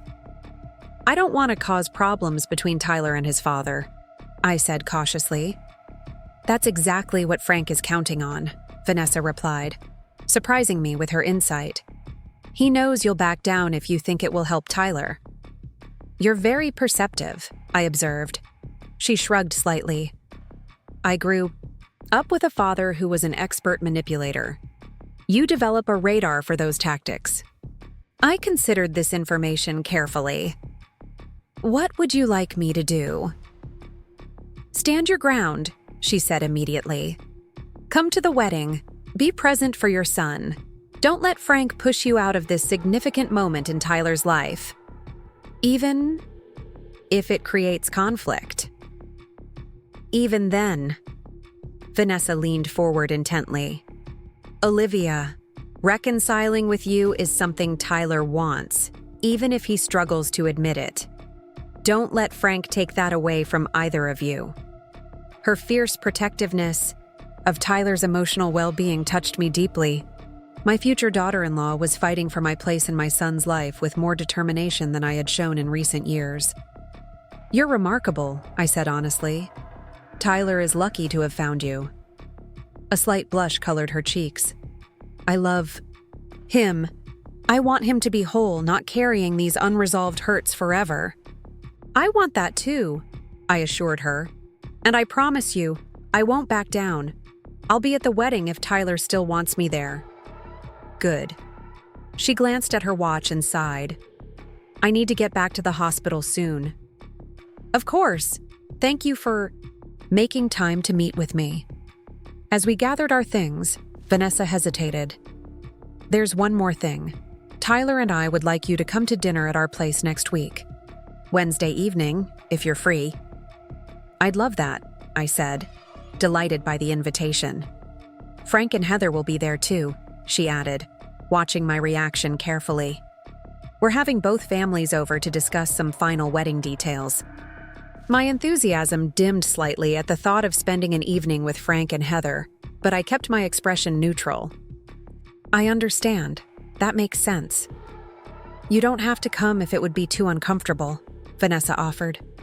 Tyler would understand. No, I said firmly. I'll be there. This is about Tyler and you, not about my history with Frank. Vanessa smiled, relief evident in her expression. That's what I hoped you'd say. She stood, gathering her purse. Wednesday at 7 then. I'll text you our address. After she left, I remained at the table, processing our conversation. Vanessa's insights into Tyler's lingering attachment to me had lifted my spirits immeasurably. The knowledge that he kept a photo of us, that he thought of me on significant days, suggested that our estrangement had pained him as much as it had me. But the revelation about Frank's opposition cast a shadow over my growing optimism. My ex-husband had always excelled at playing the long game, at applying subtle but relentless pressure until he got his way. If he was determined to exclude me from the wedding, he would use every tool at his disposal to achieve that goal. As I drove back to Willow Creek, I resolved to be prepared for whatever tactics Frank might employ at the upcoming dinner. This time, I wouldn't allow him to manipulate the narrative or drive a wedge between Tyler and me. Too much was at stake. The next few days passed in a flurry of activity. A previously booked wedding took place at Willow Creek that weekend, giving me my first opportunity to observe the estate in full operation. The event unfolded flawlessly, thanks to Diane's expert management and the staff's professional execution. Watching the young couple exchange vows in the rose garden where Tyler and Vanessa would soon stand, I felt a complex mixture of emotions: pride in my new business venture, anticipation of my son's upcoming nuptials, and lingering anxiety about the family dinner that now loomed just days away. Tuesday brought another coffee meeting with Tyler. This time, the initial awkwardness between us dissipated more quickly. He shared stories about a challenging client at his firm. I told him about the weekend wedding at Willow Creek. We carefully avoided mention of Frank or the upcoming dinner, sticking to safer topics. But when we parted, Tyler briefly touched my arm, the first physical contact between us in 5 years. The simple gesture nearly brought me to tears. Wednesday evening arrived with ominous weather. Dark clouds gathered as I drove to Tyler and Vanessa's apartment, and the first heavy drops of rain began to fall as I parked. I sat in my car for a moment, gathering my courage, watching the windshield blur with water. Then I grabbed the bottle of wine I'd brought and the small housewarming gift I'd selected, a pair of handcrafted ceramic mugs from a local artisan, and made a dash for the building entrance. Their apartment was on the 3rd floor of a renovated warehouse downtown, part of the urban revitalization project that Tyler's firm had helped design. When he opened the door, the delicious aroma of roasting chicken wafted out. Behind him, I could see a spacious open-concept living area with exposed brick walls, industrial-style lighting, and large windows that in better weather would offer an impressive view of the city skyline. "Hi, Mom," he said, stepping back to let me in. "You're the first to arrive." "I hope that's okay," I said, suddenly worried I'd come too early. "It's perfect," Vanessa called from the kitchen area. "You can help me finish setting up while Tyler changes." I handed Tyler the wine and gift. "A little something for your home, nothing fancy." He looked genuinely pleased as he unwrapped the mugs. "These are great, thanks." As Tyler disappeared into what I presumed was the bedroom to change. From his work clothes, I joined Vanessa in the kitchen. She was putting the finishing touches on a salad, her dark hair pulled back in a loose knot, wearing a pretty floral dress with an apron protecting it. "Can I help with anything?" I offered. "Could you arrange the cheese and crackers on that?" "Board?"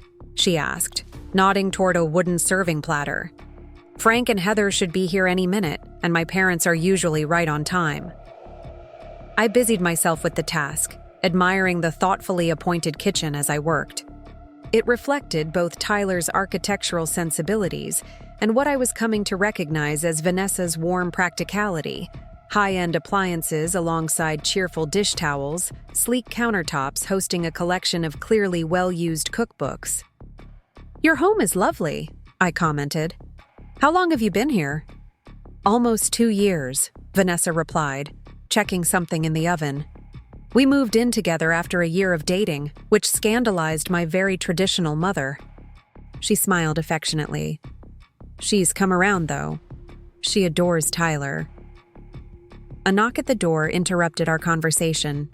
Tyler emerged from the bedroom, now wearing a casual blue button-down that brought out his eyes, and went to answer.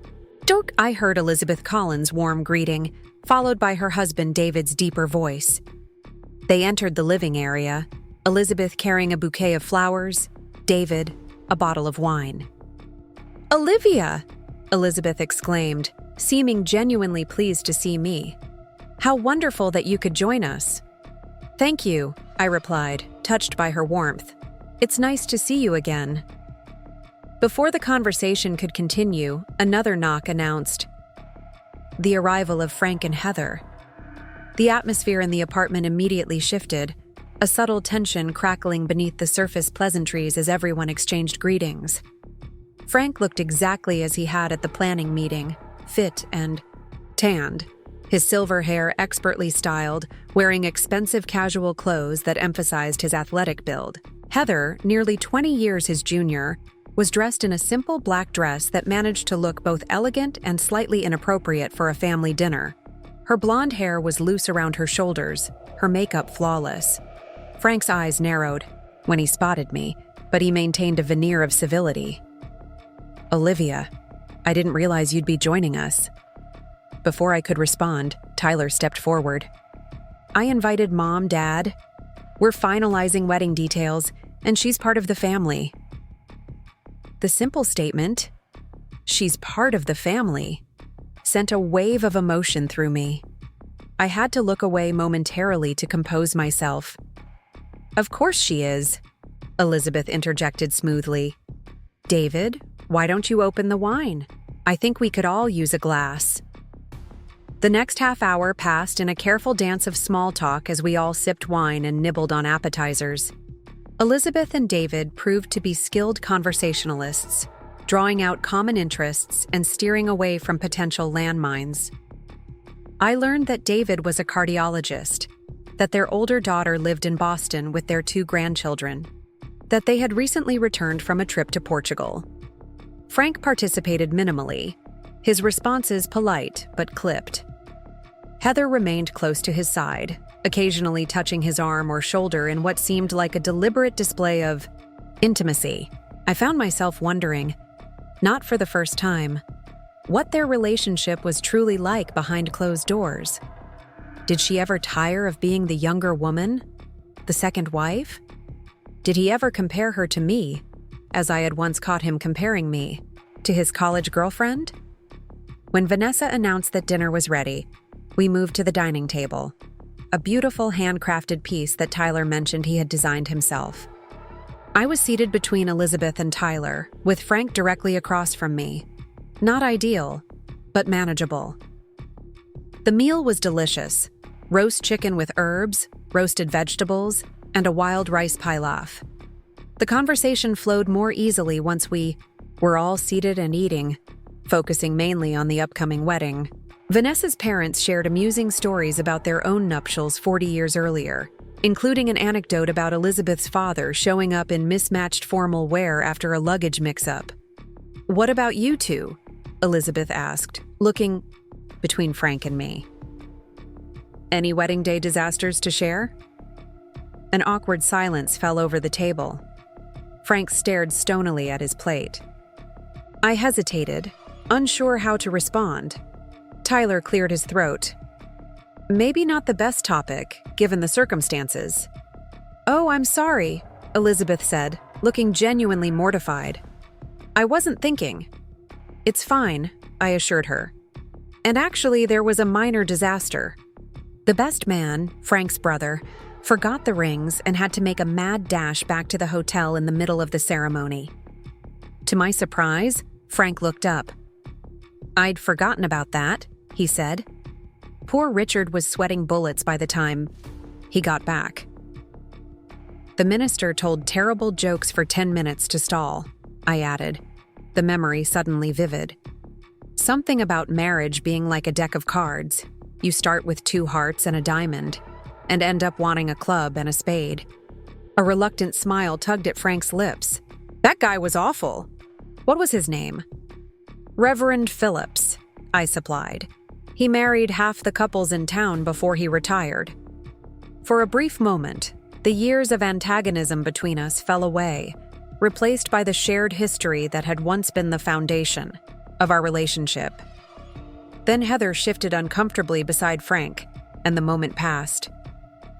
"Speaking of wedding details," Vanessa said, smoothly changing the subject, "we've finalized the menu for the reception.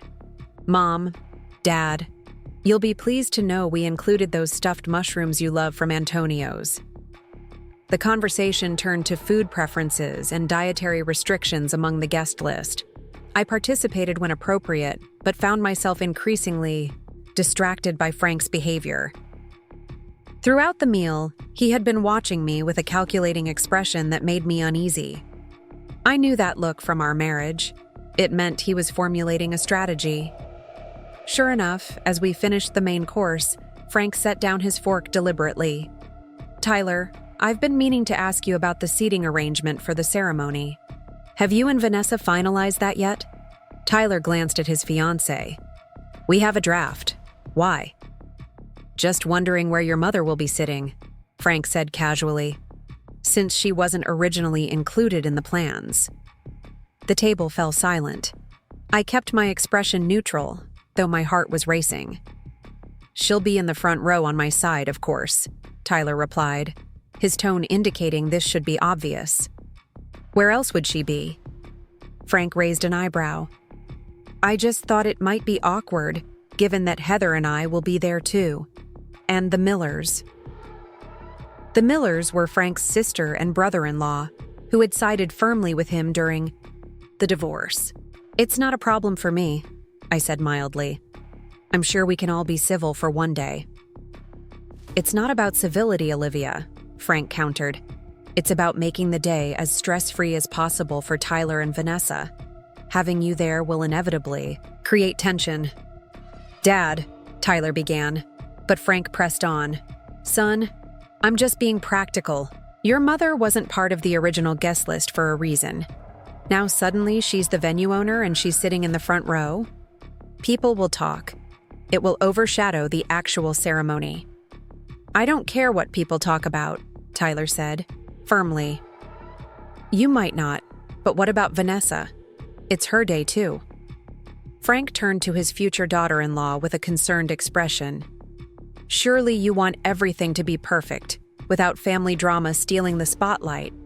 It was a masterful manipulation, invoking concern for Vanessa to pressure Tyler, appealing to a bride's desire for a perfect wedding day. I had seen Frank use similar tactics countless times during our marriage, reframing his preferences as consideration for others. Before Vanessa could respond, Elizabeth spoke up. Frank, I believe my daughter is quite capable of deciding what will or won't ruin her wedding day. Her tone was pleasant, but carried a steely undertone that suggested she had Frank's number. Of course, Frank backpedaled slightly. I just think we should be realistic about the situation.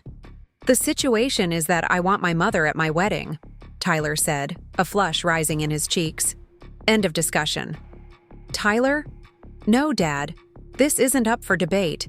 Mom is coming to the wedding. She's sitting in the front row. If that makes you uncomfortable, that's something you'll need to work through. The firmness in Tyler's voice, his willingness to stand up to his father on my behalf, filled me with both pride and regret. Pride in the strong man he had become, regret that I was the source of conflict between him and his father. Frank looked genuinely taken aback by Tyler's response. He opened his mouth as if to argue further, then closed it. Heather placed a restraining hand on his arm. Frank, let's not do this now, she murmured. It's Tyler and Vanessa's decision. It was the first sensible thing I'd heard her say all evening. Frank subsided, though the set of his jaw indicated this wasn't the end of the matter. Vanessa, with remarkable poise, steered the conversation to safer ground. Who's ready for dessert? I made tiramisu, Tyler's favorite. As she left the table to retrieve the dessert, I caught her eye and mouthed a silent, "Thank you." She gave me a small, understanding smile in return. For the remainder of the evening, Frank maintained a cool civility, though he avoided addressing me directly. When it was time to leave, he and Heather were the first to go, citing an early meeting the next day. As they departed, I overheard Frank murmur to Tyler, "Call me tomorrow. We need to talk about this." Tyler's response was too quiet for me to catch, but the set of his shoulders suggested he wasn't backing down. Elizabeth and David left shortly afterward, with Elizabeth giving me a warm hug. "Don't let him intimidate you," she whispered in my ear. "Stand your ground." Finally, it was just Tyler, Vanessa, and me. The three of us worked together to clear the table and load the dishwasher, falling into a surprisingly comfortable rhythm. "I'm sorry about Dad," Tyler said as he wrapped leftover food in aluminum foil. "He can be difficult." "I remember," I said wryly. "You don't need to apologize for him, Tyler." "He'll come around eventually," Vanessa added, though she didn't sound entirely convinced. Don't count on it, Tyler muttered. He can hold a grudge forever. I hesitated, then decided honesty was the best approach. Tyler, I don't want to be a source of ongoing conflict between you and your father. If my presence at the wedding is going to cause irreparable damage to your relationship with him— Stop, Tyler interrupted. Don't let him manipulate you into backing out. That's exactly what he wants. I know, but— Mom. Tyler set down the dish he was drying and faced me directly. I spent 5 years shutting you out of my life because I believed Dad's version of events. I'm not going to make that mistake again. I want you at my wedding. Vanessa wants you there. End of story. His words warmed me to my core. Thank you, I said simply. That means everything to me. When it was time for me to leave, Tyler walked me to my car. The rain had stopped, leaving the night air fresh and clean. We stood awkwardly for a moment beside my vehicle. Thank you for coming tonight, Tyler said. I know it couldn't have been easy facing Dad like that. It was worth it, I assured him. I'd endure much worse to be part of your life again. Tyler nodded, looking slightly uncomfortable with the emotional tenor of my response. So we're still on for coffee next week? I'll be there, I promised. Then, taking a chance, I opened my arms slightly. May I? After a brief hesitation, Tyler stepped forward and allowed me to embrace him. It was a quick hug, slightly stiff, but it was the first time I had held my son in 5 years. I blinked back tears as we separated. Good night, Mom, Tyler said, his voice a little gruff. Good night, sweetheart, I replied, using the endearment from his childhood without thinking. As I drove home through the quiet streets of Mapleton, I replayed the evening in my mind. Frank's opposition had been expected, but Tyler's firm defense of my inclusion had exceeded my most optimistic hopes. Whatever Frank might say to him tomorrow, Tyler had made his position clear tonight. I was his mother, and I belonged at his wedding. The road ahead would still hold challenges. Frank would not give up easily. He never did. But tonight had shown me that Tyler was no longer the confused young man torn between his parents' competing narratives. He was making his own decisions, standing his ground, reclaiming our relationship on his own terms. For the first time in 5 years, I allowed myself to fully believe that reconciliation with my son was not just possible, but actually happening. It would take time, patience, and continued effort from both of us. There would be missteps and uncomfortable moments along the way. But the foundation was being rebuilt, stone by careful stone. As I pulled into my driveway, I noticed the stars emerging from behind the departing storm clouds. The rain had washed the air clean, leaving the night sky brilliantly clear. I paused for a moment before going inside, gazing upward at the vast expanse of stars. After years of darkness in my relationship with Tyler, light was finally breaking through. The weeks before the wedding passed in a whirlwind of activity. Tyler and I continued our weekly coffee meetings, each one slightly less awkward than the last. We carefully avoided discussing Frank's ongoing opposition to my presence at the wedding, though I could see the strain it was causing my son. Dark circles had formed under his eyes, and his normally precise architectural sketches, which he sometimes brought to show me, contained uncharacteristic errors that he would notice and correct with visible frustration. "Are you sleeping okay?" I asked during one of our coffee dates, 2 weeks before the wedding. Tyler rubbed his eyes. "Not great. Work's been crazy, and all the wedding details." He trailed off, but the unspoken reality hung between us. "And your father," I ventured carefully. He sighed, toying with his coffee cup. "He calls almost daily, keeps finding new reasons why having you at the wedding will be problematic." "Tyler, I meant what I said before. If my presence is causing this much stress—" "Stop," he interrupted firmly. "We're not having this conversation again. You're coming to the wedding. End of story." I nodded, touched by his determination, but worried about the toll this conflict was taking on him. "Have you and Vanessa considered a honeymoon somewhere far away after all this is over? You look like you could use a break." A small smile lifted the corner of his mouth. 2 weeks in Costa Rica. Vanessa found this amazing eco-resort in the rainforest. No cell service, no emails. "It sounds perfect," I said, genuinely pleased. "When I was your age, I always dreamed of visiting the Galapagos Islands, but we never quite made it." Tyler looked surprised. "I didn't know that. I thought Italy was your dream destination." "That was your father's choice," I explained. "Don't get me wrong, Venice was beautiful, but there was something about the Galapagos that captured my imagination. The isolation, the unique wildlife, Darwin's journey of discovery." "You should still go," Tyler said, studying me with new interest. "You're only in your 60s. Plenty of time for adventures." The casual suggestion, the implicit assumption that I still had a full life ahead of me with dreams worth pursuing, warmed me unexpectedly. For years, I had defined myself primarily through my losses, my marriage, my relationship with Tyler, the family unit I had once believed was unbreakable. Tyler's simple comment invited me to see myself differently, as someone with a future still unfolding. "Maybe I will," I said, smiling, "once Willow Creek is running smoothly."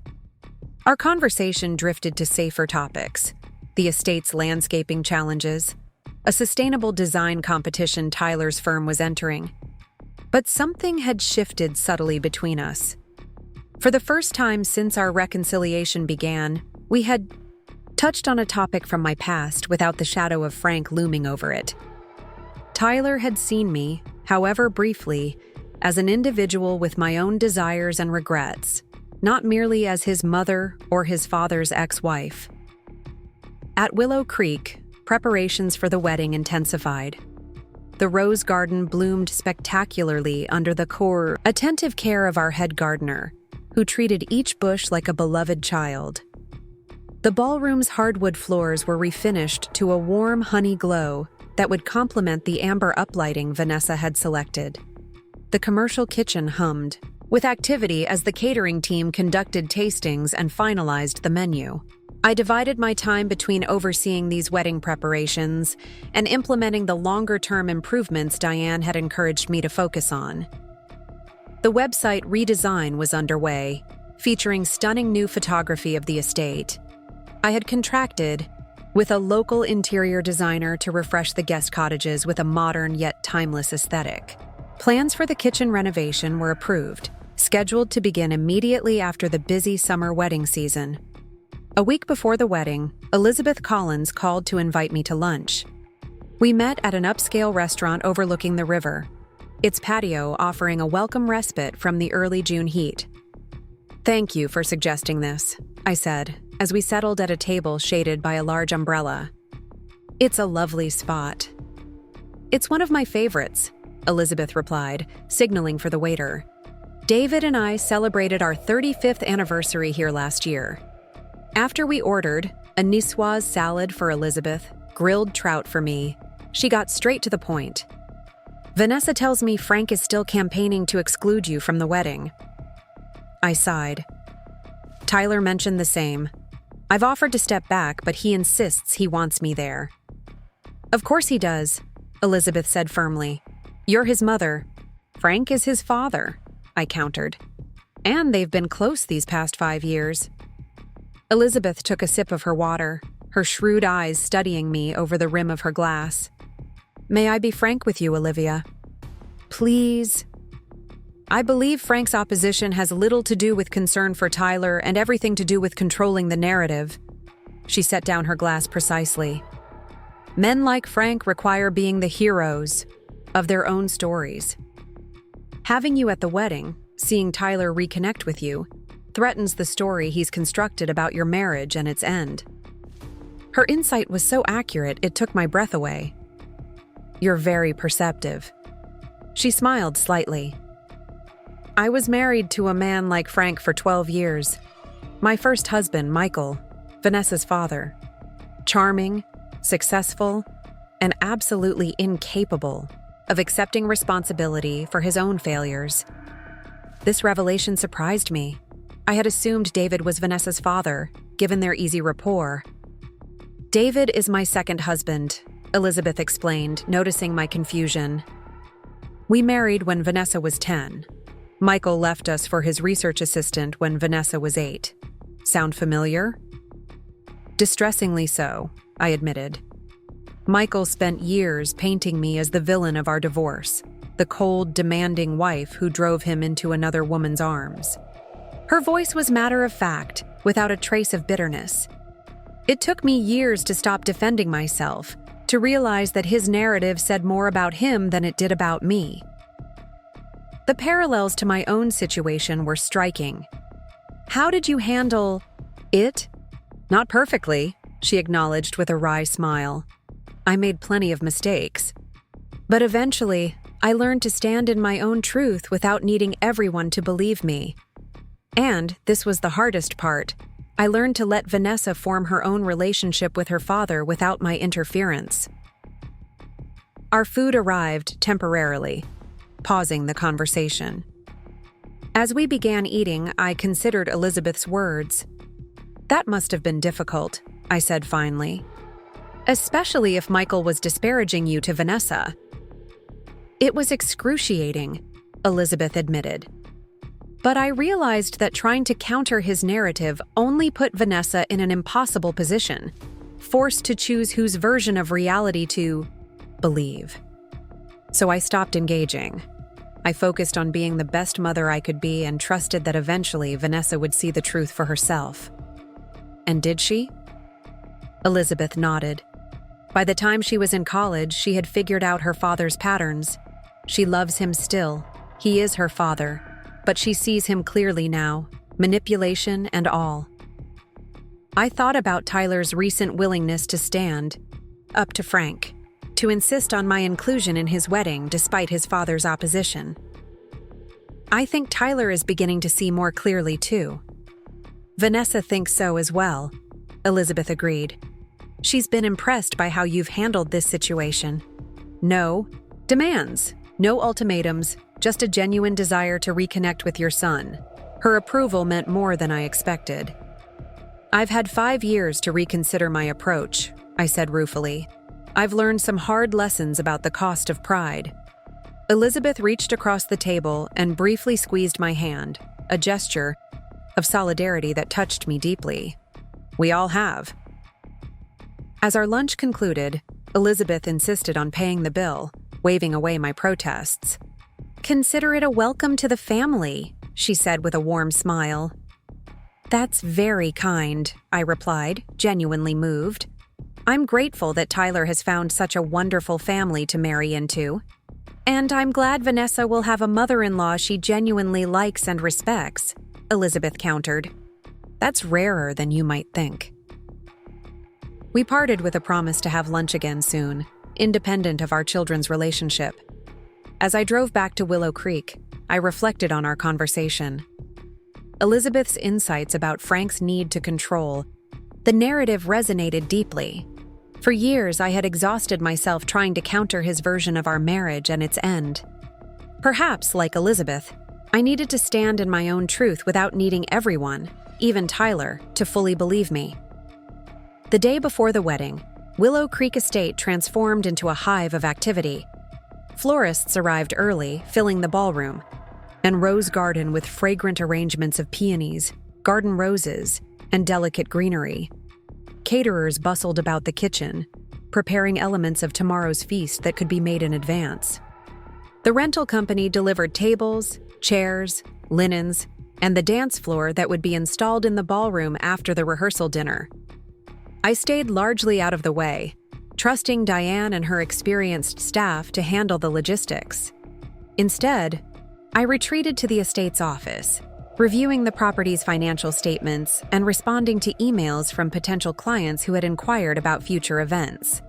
Immersing myself in the business aspects of Willow Creek helped distract me from my growing anxiety about tomorrow.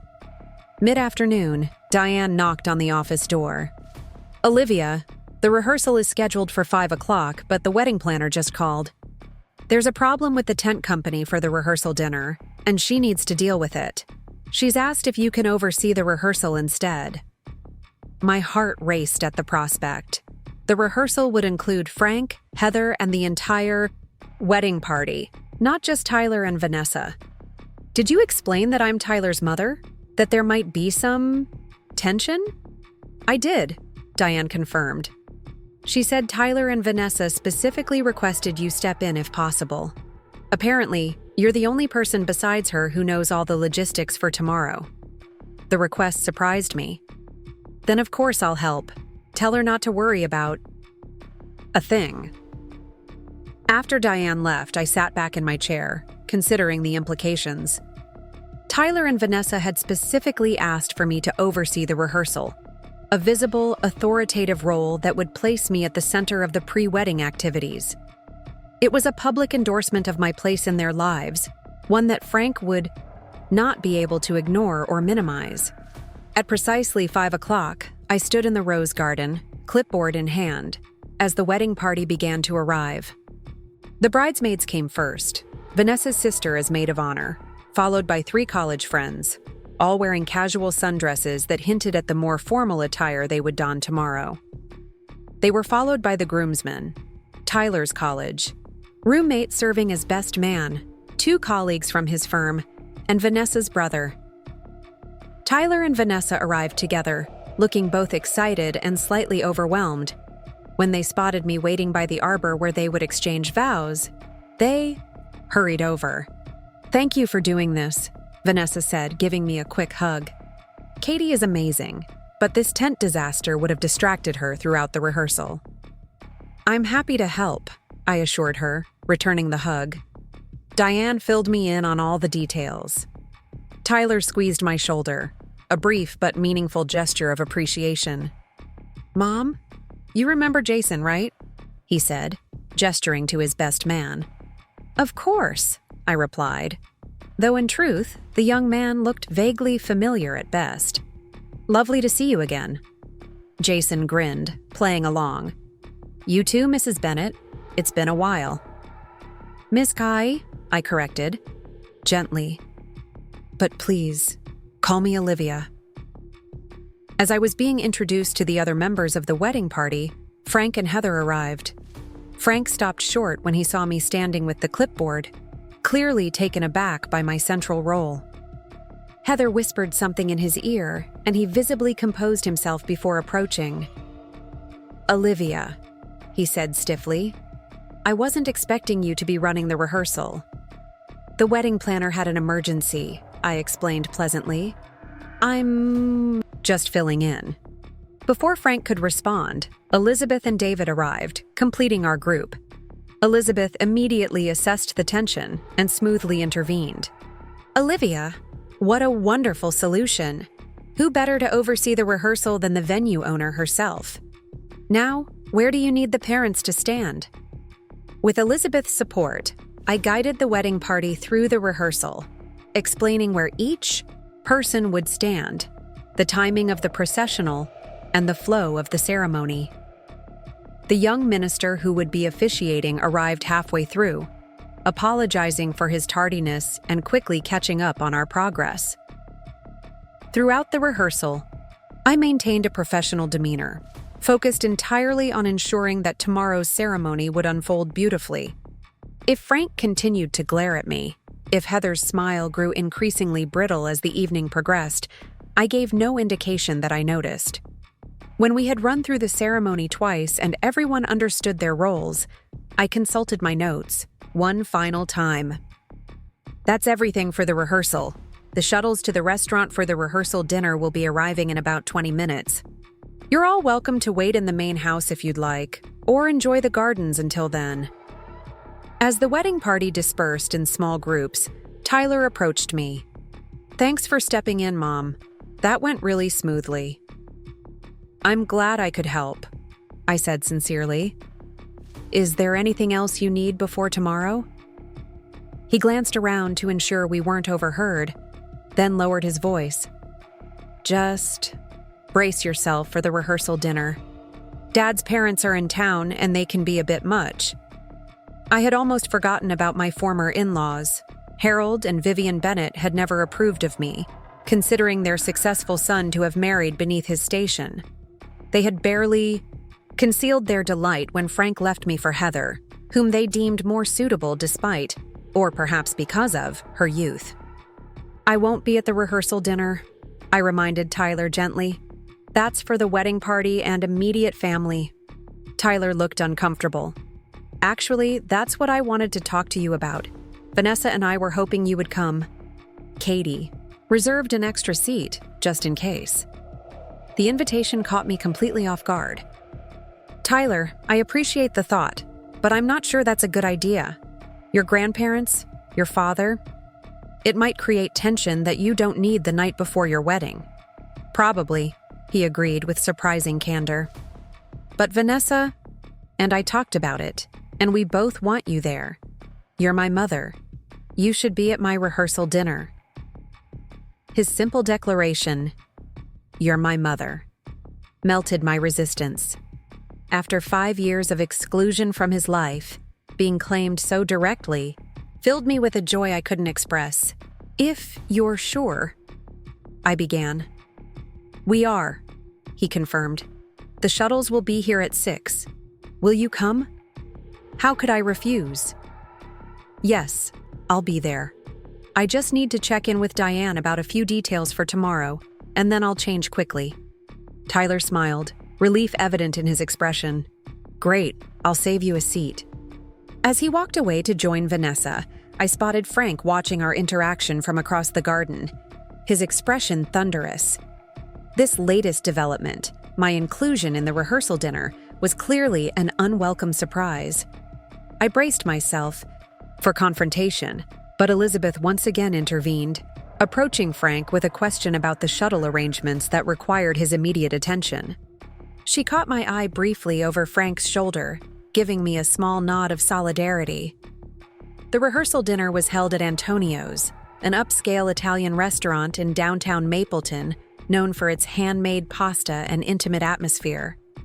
I arrived separately from the wedding party, having taken time to check on final arrangements at Willow Creek, and change into a simple navy dress that I hoped struck the right balance, appropriate for the occasion without drawing undue attention. The private dining room was already buzzing with conversation when I arrived. A quick scan revealed Tyler and Vanessa at the center of a group of friends, laughing at some shared joke. Frank and Heather were seated with an elderly couple I recognized as Frank's parents, both looking remarkably unchanged since I had last seen them nearly a decade ago. Before I could decide where to position myself, Vanessa spotted me and waved me over. "Olivia, we saved you a seat at our table." Heads turned at her greeting, conversations momentarily pausing as people registered my presence. Frank's expression darkened, while his mother's eyebrows rose so high they practically disappeared into her hairline. I made my way to Vanessa's side, accepting her kiss on the cheek with genuine appreciation. "Thank you for including me," I said quietly. "Of course," she replied with an easy smile. "Your family." Tyler appeared at my elbow, offering me a glass of wine. "Mom, you remember Jason and Mike from the rehearsal, and this is Vanessa's sister, Sophia." For the next half hour, I immersed myself in conversation with Tyler and Vanessa's friends, carefully avoiding Frank's side of the room. The young people were welcoming and curious about Willow Creek Estate, asking insightful questions about the property's history and my plans for its future. Dinner was served family-style, with platters of antipasti, pasta, and entrees passed around each table. The food was excellent, the wine flowed freely, and the atmosphere grew increasingly festive as the evening progressed. Halfway through the meal, Jason stood and tapped his glass for attention. "As best man, I've been told it's my duty to embarrass Tyler with stories from our college days," he began, triggering laughter around the room. What followed was a warm, funny tribute to Tyler's character. His integrity, his determination, his occasional stubborn streak, illustrated with anecdotes that painted a picture of the man my son had become during our years apart. I listened, intently, storing away each story as a precious glimpse into the life I had missed. After Jason concluded to enthusiastic applause, Sophia rose to toast her sister. Her speech was equally touching, describing Vanessa's compassion, her work with premature infants, and her joy in finding Tyler. "To my sister and her perfect match," Sophia concluded, raising her glass. "May your marriage be blessed with all the love and laughter you both deserve." "Hear, hear," the room responded, glasses clinking. In the momentary lull that followed, Frank stood up. "I'd like to say a few words as father of the groom," he announced, his voice carrying easily. Across the room, I tensed, uncertain what to expect. Frank glanced in my direction briefly before focusing on Tyler and Vanessa. "Son, when you were born, I held you in my arms and made a silent promise that I would always protect you, always guide you toward happiness," he began, his voice thick with emotion. "Watching you grow into the man you are today has been the greatest joy of my life." He paused, taking a sip of water. "In Vanessa, you have found a partner who embodies all the qualities I would have wished for you: intelligence, kindness, and a heart big enough to embrace all of life's challenges. She makes you better, and you do the same for her." Frank looked around the room, his gaze settling briefly on me before continuing. "Family is everything. In the end, it's what sustains us through life's hardest moments.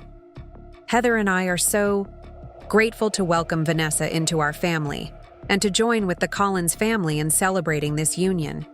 His deliberate exclusion of me from family was subtle but unmistakable. A few guests shifted uncomfortably in their seats, aware of the underlying tension. "To Tyler and Vanessa," Frank concluded, raising his glass, "may your marriage be blessed with unity, mutual respect, and unwavering commitment." As the guests applauded, Tyler caught my eye across the table, his expression apologetic. I gave him a small smile, trying to convey that Frank's slight hadn't wounded me. When the toasts appeared to be concluding, Elizabeth stood unexpectedly. "I hope you'll indulge me in one more toast," she said, her elegant presence immediately commanding attention. "David and I are overjoyed to welcome Tyler into our family," she began, smiling warmly at my son. "From our first meeting, we recognized in him the qualities that make for not just a good partner, but a good man: integrity, compassion, and the courage to acknowledge when he's made a mistake." Her gaze swept the room, including everyone. Marriage, as many of us know, is a journey with unexpected turns. Sometimes we lose our way. What matters is having the humility to recognize when we've taken a wrong path and the courage to find our way back to what truly matters. She looked directly at me then, her expression kind. "Olivia, watching you and Tyler rebuild your relationship these past weeks has been a beautiful reminder that it's never too late to heal old wounds, to forgive, and to begin again. Your gracious presence here tonight exemplifies the very best of what family can be." Elizabeth raised her glass. "To Tyler and Vanessa, and to the blended family that surrounds them with love. All of us, in our different ways, united in our wish for their happiness." "To family," the guests echoed, many glancing my way with newfound curiosity or respect. Frank's jaw was tight, his knuckles white around his glass. Beside him, his mother looked positively scandalized by Elizabeth's pointed inclusion of me in the family circle. As the dinner continued, several guests approached me individually, introducing themselves and making conversation. Some were old friends who had known me during my marriage to Frank. Others were new acquaintances, curious about the woman who had been conspicuously absent from Tyler's life until recently. I navigated these interactions carefully, revealing little about the estrangement while expressing genuine joy at being part of Tyler's wedding celebration. If anyone noticed Frank's obvious displeasure at my social integration, they had the tact not to mention it directly. As the evening wound down, Tyler found me near the dessert table. "You okay?" he asked quietly. Dad's toast was, "Perfectly." "Fine," I assured him, not wanting him to feel caught between us. Elizabeth more than made up for any oversight. Tyler glanced over to where Elizabeth was chatting with some of the bridesmaids. "She's pretty amazing. Vanessa is lucky to have her as a mom." "And I'm lucky to have her as an ally," I added with a small smile. "She's been incredibly kind to me." "She likes you," Tyler said simply. "Says you have integrity." Coming from Elizabeth, whose judgment Tyler clearly respected, this was high praise indeed.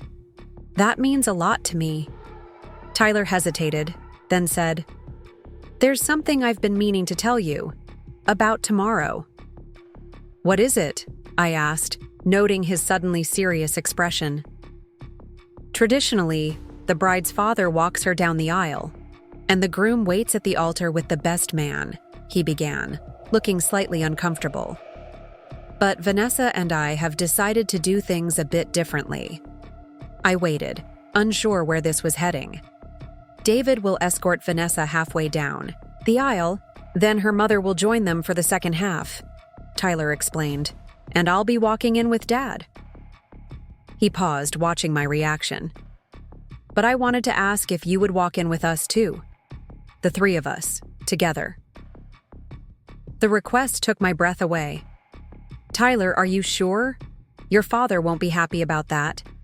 "Arrangement." "I know," Tyler admitted, "but it's important to me. You're both my parents, regardless of what happened between you, and I want both of you with me when I take this step." Tears pricked my eyes. "I would be honored," I said softly. "Truly honored." Tyler looked relieved. "Good. That's settled then." He glanced across the room to where Vanessa was signaling to him. "I should go. Vanessa wants to get back to her parents' house early. Big day tomorrow." "Of course," I said. "I'll see you at Willow Creek. What time are you arriving?" "Around noon, I think. The guys and I are getting ready in the library, like we discussed." After Tyler left to join Vanessa, I remained at the dinner for another half hour, saying goodbyes to Elizabeth and David and complimenting the restaurant staff on the excellent meal. Frank and Heather departed without speaking to me, his parents in tow. But I hardly noticed their coldness. I was too filled with joy at Tyler's request. Tomorrow I would walk my son down the aisle, a privilege I had never expected to have again after our estrangement. Whatever happened afterward, challenges still lay ahead in rebuilding our relationship. This moment would be ours forever. As I drove home through the quiet streets of Mapleton, stars visible through my car window in the clear June sky, I felt a profound sense of peace. 5 years ago, I had lost my son through a combination of circumstances beyond my control and my own inability to see how my behavior had contributed to our estrangement. Now, through a series of unexpected events, an invitation sent to the wrong address, my purchase of Willow Creek Estate, Tyler's willingness to open his heart again, we had found our way back to each other. Not perfectly, not completely, but enough. Enough to stand together tomorrow as mother and son. Enough to begin again. When I arrived home, I found a text from Tyler waiting on my phone. "Thanks for coming tonight. See you tomorrow. Love you, Mom." 3 simple words that I had not heard from my son in 5 years. 3 words that healed something broken inside me. 3 words that promised a future I had almost stopped believing was possible. "Love you too," I texted back, my heart full to overflowing. Tomorrow would bring its own challenges. Frank's resistance, the emotional complexity of the ceremony, the bittersweet joy of seeing my son marry without having been part of the journey that brought him to this moment. But tonight, in the quiet of my home, I allowed myself to simply be grateful for the miracle of second chances. The morning of Tyler and Vanessa's wedding dawned with perfect June weather, clear blue skies, gentle breezes, and temperatures mild enough to keep the guests comfortable during the outdoor ceremony. I woke at sunrise, too nervous to sleep any longer, and drove to Willow Creek Estate while the world was still quiet. The property looked magical in the early morning light. Dew sparkled on the roses like scattered diamonds, and mist rose from the creek in delicate wisps. I walked the grounds alone, savoring this peaceful moment before the day's emotional whirlwind began. In the kitchen, the catering staff had already arrived, prepping for the reception feast. Florists were adding final touches to the ceremony site, and the event team was setting up guest chairs in neat rows facing the rose-covered arbor. Everyone greeted me warmly, their excitement for the day contagious. By noon, the estate hummed with activity. Diane coordinated vendors with military precision, while I retreated to my private quarters to prepare. I'd chosen a silvery blue dress that complemented my coloring without competing with the bridal party's palette. As I styled my hair and applied makeup, I rehearsed what I might say if confronted by Frank or his parents. A knock at my door revealed Vanessa, already in her bridal robe, her hair elaborately pinned in preparation for her veil. "I hope I'm not interrupting," she said, looking uncharacteristically nervous. "Not at all," I assured her. "Is everything okay?" She twisted her engagement ring anxiously. "Tyler told you about the processional change, right?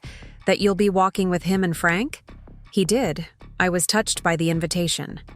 "Good." She hesitated. "Frank just arrived, and he's not happy about it. He's trying to convince Tyler to change the plan." My heart sank. "I see. Tyler's standing firm, but I thought you should know before you see them." She met my eyes directly. "Tyler wants both his parents with him. It matters to him." "Then I'll be there," I promised. "Don't worry about Frank. This is your day, not his." Vanessa's relief was palpable. "Thank you." She hugged me impulsively. "For everything." After she left, I finished my preparations with renewed determination. Whatever scene Frank might create, I wouldn't let it overshadow Tyler and Vanessa's special day. At 2:00, I made my way to the library where Tyler and his groomsmen were gathering. Through the partly open door, I could hear Frank's agitated voice. "This isn't what we discussed, Tyler. You're changing the plan at the last minute." "I'm not changing anything, Dad," Tyler replied firmly. "I told you last week that I wanted both of you to walk with me. It's not traditional. People will talk. Let them." I knocked gently, and the room fell silent. When I entered, I found Tyler in his wedding suit, charcoal gray with a subtle blue tie that matched Vanessa's bridesmaids' dresses. He looked handsome and grown up, a far cry from the little boy who once needed help tying his shoes. Frank stood nearby, his expression thunderous. The groomsmen looked uncomfortable, clearly wishing they could escape the family tension. "You look beautiful, Mom," Tyler said, breaking the awkward silence. "Thank you, sweetheart. You're quite handsome yourself." I kept my voice light, ignoring Frank's glare. The wedding coordinator appeared, clipboard in hand. "We're ready to begin. Groomsmen, please head to the ceremony site." As the young men filed out, Tyler turned to his father and me. "Ready?" Frank looked as if he might protest further, but something in Tyler's expression stopped him. Instead, he nodded stiffly. "Before we go out there," Tyler said, his voice suddenly emotional, "I want to say something to both of you." We waited, Frank staring at the floor, me holding my breath. "These past 5 years have been..." Tyler paused, choosing his words carefully. "Incomplete. Having one parent in my life but not the other, it left a hole I tried to ignore. Today, having you both here, walking me toward this new chapter, it means everything to me." Tears filled my eyes. Even Frank looked moved despite himself. "I know things between you are complicated," Tyler continued. "I don't expect perfect harmony, but I hope that today marks a new beginning for all of us. Because I need both my parents in my life." Without waiting for our response, he offered an arm to each of us. After a moment's hesitation, Frank and I each took one, forming a tableau I had never expected to see again. The three of us together. The ceremony was beautiful in its simplicity. Tyler and I walked down the aisle with Frank, the three of us presenting a united front despite the complicated reality. When we reached the altar, I kissed Tyler's cheek and moved to my seat in the front row, my heart full. Vanessa entered with her parents, radiantly beautiful in her gown of delicate lace. The look on Tyler's face as he watched her approach, pure love, wonder, and certainty, brought fresh tears to my eyes. The minister spoke of commitment, partnership, and the community that supports a marriage. As Tyler and Vanessa exchanged vows they had written themselves, I found myself reflecting on the journey that had brought us all to this moment. The pain of separation, the courage of reconciliation, the healing power of forgiveness. After the ceremony, during the cocktail hour, I circulated among the guests as both mother of the groom and owner of the venue. Several of Tyler's colleagues expressed surprise at discovering our relationship, having assumed I was simply the proprietor. Each time I explained with simple dignity. Yes, I'm Tyler's mother. We were estranged for a while, but we've reconciled. I'm very proud of the man he's become. Frank kept his distance during the reception, focusing on his role as father of I, the groom. We danced with Tyler at separate times, me first and Frank later, an arrangement that prevented any awkward encounters on the dance floor. If the guests noticed the careful choreography of our movements, they were too polite to mention it. As the evening progressed, I found myself seated beside Elizabeth, watching Tyler and Vanessa share their first dance as husband and wife. "You did it?" she said quietly. "Despite Frank's opposition, despite all the obstacles, you're here, part of Tyler's life again." "Not just here," I replied, watching my son hold his new wife with tender confidence. "Welcome. That's what matters most." Later, as the celebration continued under the stars, Tyler found me at a quiet moment. He looked happy but exhausted, his tie loosened and a champagne flute in his hand. "Thank you," he said simply. "For everything. The venue, the ceremony, but mostly for not giving up on me, even when I shut you out." I touched his cheek, my heart overflowing with love. "I'll never give up on you, Tyler. Never." As he rejoined the dancing, I stood at the edge of the ballroom, watching the joyful celebration unfold in the estate I now owned, the unexpected gift that had reunited me with my son. 5 years of silence had ended because of a misdirected invitation and my impulsive decision to buy Willow Creek.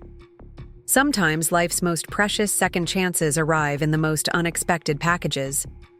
My journey back to Tyler had been neither straight nor simple, but standing here tonight, watching him celebrate the beginning of his new life with the people he loved most in the world, including me, I knew with absolute certainty that every step had been worth it.